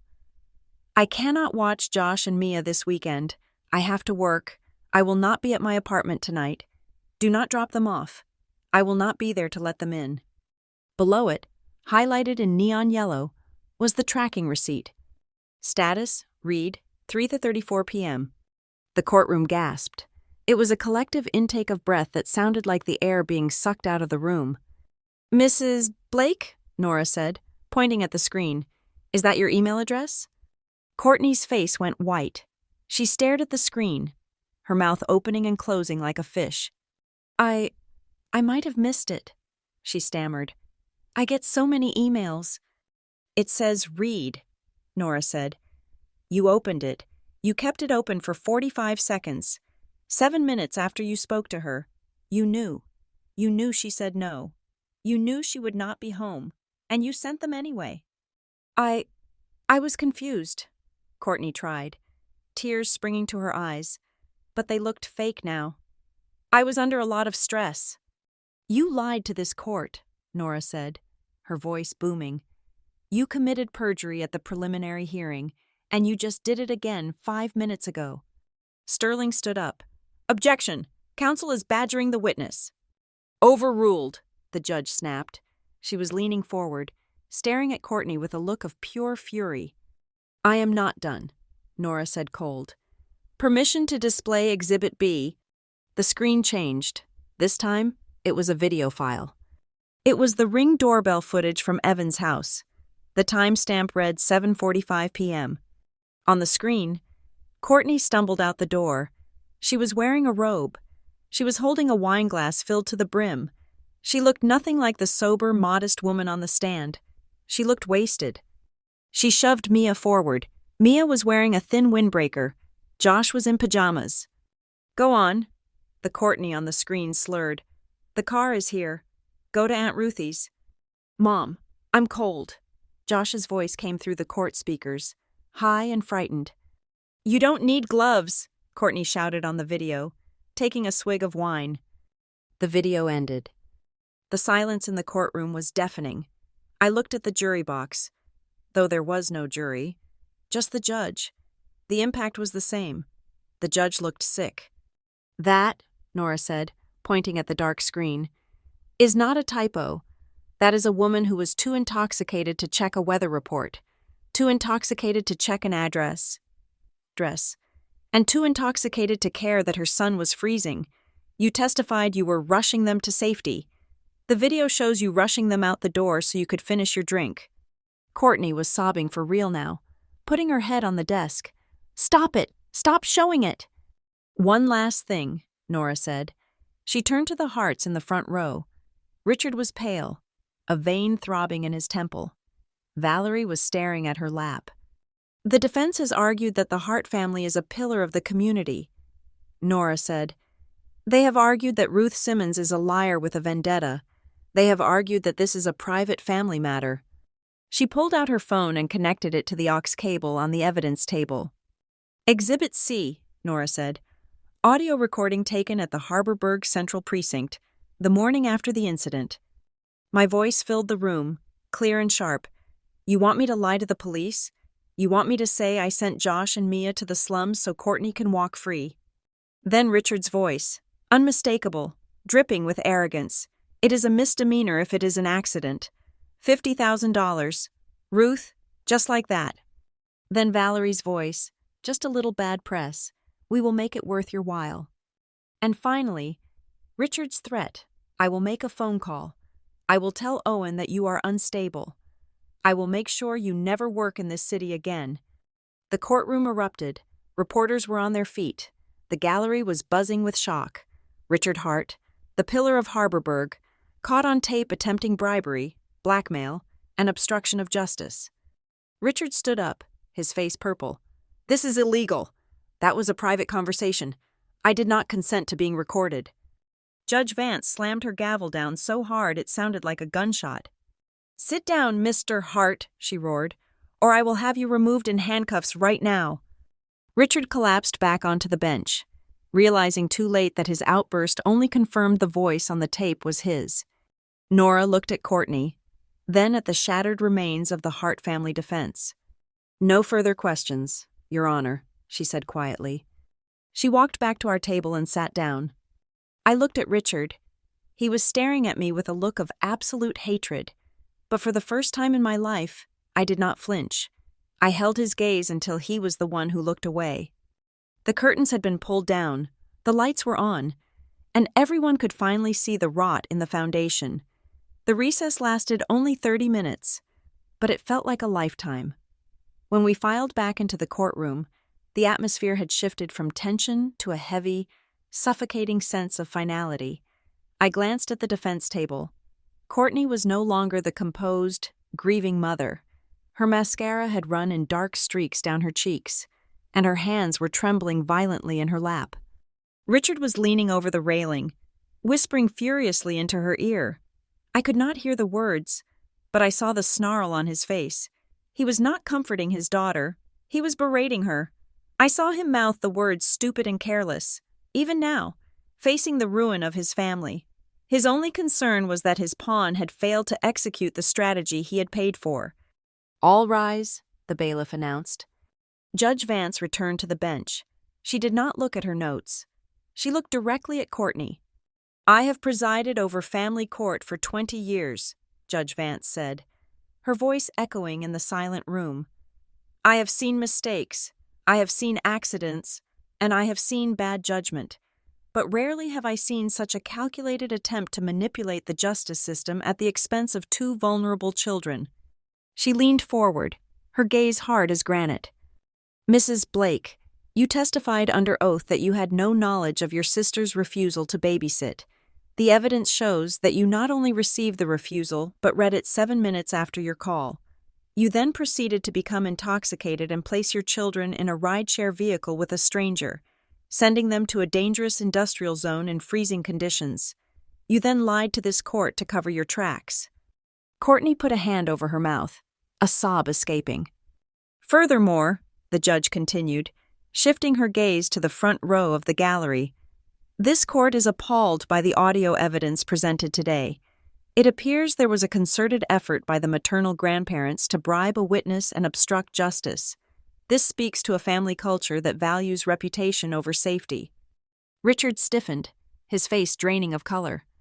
"Therefore," the judge declared, "it is the ruling of this court that full legal and physical custody of Joshua and Mia Blake be awarded to their father, Evan Blake. He will have sole decision-making power regarding their residence, education, and medical care." Evan let out a breath that sounded like a deflating lung. He slumped forward, burying his face in his hands. I reached out and gripped his shoulder. "Regarding visitation," the judge said, "given the evidence of substance abuse, neglect, and perjury, all visitation rights for Courtney Blake are immediately suspended. Mrs. Blake, you are to have no contact with the children until further order of this court." "No!" Courtney wailed, standing up. "You cannot do that. They are my babies." "Sit down," the judge commanded. "I am not finished, bailiff." 2 uniformed officers stepped forward from the side of the room.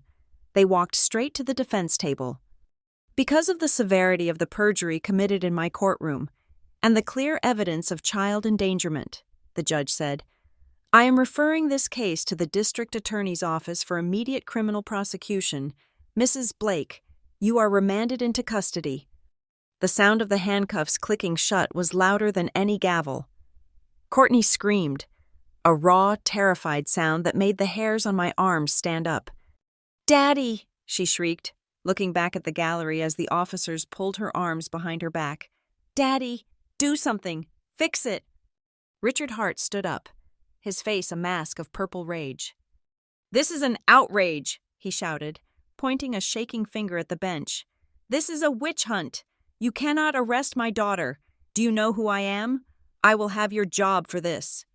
"One more word, Mr. Hart," Judge Vance said, her voice deadly calm. "And you will be joining her in a cell for contempt of court. And given the recording we just heard, I suggest you save your shouting for your own criminal defense lawyer. Sit down." Richard froze. For the first time in his life, his money and his name were useless. He looked at the judge, then at the officers dragging his weeping daughter toward the side door. He sat down slowly, defeated. Next to him, Valerie stared straight ahead. She did not look at Courtney. She did not look at Richard. She looked like a statue that had suddenly realized it was made of sand. Her perfect world had not just cracked, it had dissolved. The courtroom dissolved into chaos as the session was adjourned. Reporters swarmed the aisle, shouting questions at Sterling and the Harts. "Mr. Hart, did you try to bribe your daughter?" "Mrs. Blake, how do you plead?" I stood up. I did not look at them. I did not look at the cameras. I turned my back on the circus my family had created. "Let's go get the kids," I said to Evan. We walked to the private family room at the back of the courthouse. The social worker, a kind woman named Sarah, was waiting. Josh was sitting at a small table, playing with a toy car. Mia was coloring. When the door opened, they both looked up. Their eyes darted instantly to the space behind us, looking for their mother. When they saw only Evan and me, Josh's shoulders dropped, but he did not look sad. He looked relieved. Evan walked over and dropped to his knees. He pulled them both into a crushing hug. "It is over," he said, his voice thick with emotion. "We are going home. Just us. We are going to stay in the apartment for a while, and then we will find a new house, a safe house." "Is Mommy coming?" Mia asked quietly. "No, honey," Evan said, brushing the hair from her forehead. "Mommy has to go away for a while to learn how to tell the truth and how to be safe, but you are staying with me, and Aunt Ruthie is going to help." Josh looked at me. He had the same dark eyes as Courtney, but there was no malice in them, only a desperate need for reassurance. I knelt down beside them so I was eye level. "I have a question," Josh said. "What is it?" I asked. "Are you going to make us go somewhere if it is snowing?" My heart broke and healed all at once. "No," I said firmly. "I am never going to make you go anywhere unsafe. And I promise you this, Josh, I will always tell you the truth, even when it is hard, even when it is scary. I will never lie to you to make myself look better, okay?" Josh looked at me for a long second. He was searching for the crack in the facade, the adult lie he was used to hearing. He didn't find one. He reached out and placed his small hand on top of mine. He nodded. "Okay," he whispered. We walked out of the courthouse together. The storm had passed days ago, but it was still winter in Harborburg. The air was biting cold, and snowflakes drifted down from a gray sky. But it wasn't the suffocating blizzard of that night. It was just snow, soft, quiet, and clean. We reached Evan's car. He buckled the kids into the back seat. Josh had his sketchbook. Mia was holding a stuffed bear the social worker had given her. I got into the passenger seat. Evan started the engine. The heater kicked on, blasting warm air over our frozen hands. As we pulled out of the parking lot, I looked in the side mirror. I saw Richard and Valerie Hart exiting the building, surrounded by microphones, looking old and small. They were trapped in the cage of their own making. I turned my head and looked forward. The road ahead led to North Harbor Avenue. It led to my apartment, where we would order pizza and watch cartoons. It led to a future where I was no longer the fixer, no longer the scapegoat, and no longer the daughter who had to apologize for existing. "You okay?" Evan asked, glancing at me. "Yeah," I said, and I was surprised to find that I meant it. I watched the city lights flicker past the window. I thought about the moment on the phone, 30 days ago, when Courtney had asked me to babysit. I thought about how easy it would have been to say yes, to cave in, to keep the peace. If I had said yes, the kids would be warm, but the rot would still be there, growing in the walls, waiting to collapse on top of them a year from now, or 5 years from now. I reached back and squeezed Mia's foot. She wiggled her toes in response. I took a deep breath, filling my lungs with the warm air of the car, For the first time in 20 years, the invisible hands around my throat were gone. I had burned the house down, but I had saved the people who mattered. "Drive," I said to Evan. "Let's go home." Thank you so much for listening to my story. It was a long journey from that cold police station to freedom, and I am grateful you stuck with me to the end. I would love to know where you are tuning in from today. Are you listening on your commute, at the gym, or maybe relaxing at home? Please leave a comment below and let me know. And if you enjoyed this story and want to hear more revenge dramas where justice is finally served, please make sure to subscribe to the Lila Revenge Stories channel, like this video, and hit that hype button so we can share these stories with even more people. Stay safe, and always trust your instincts.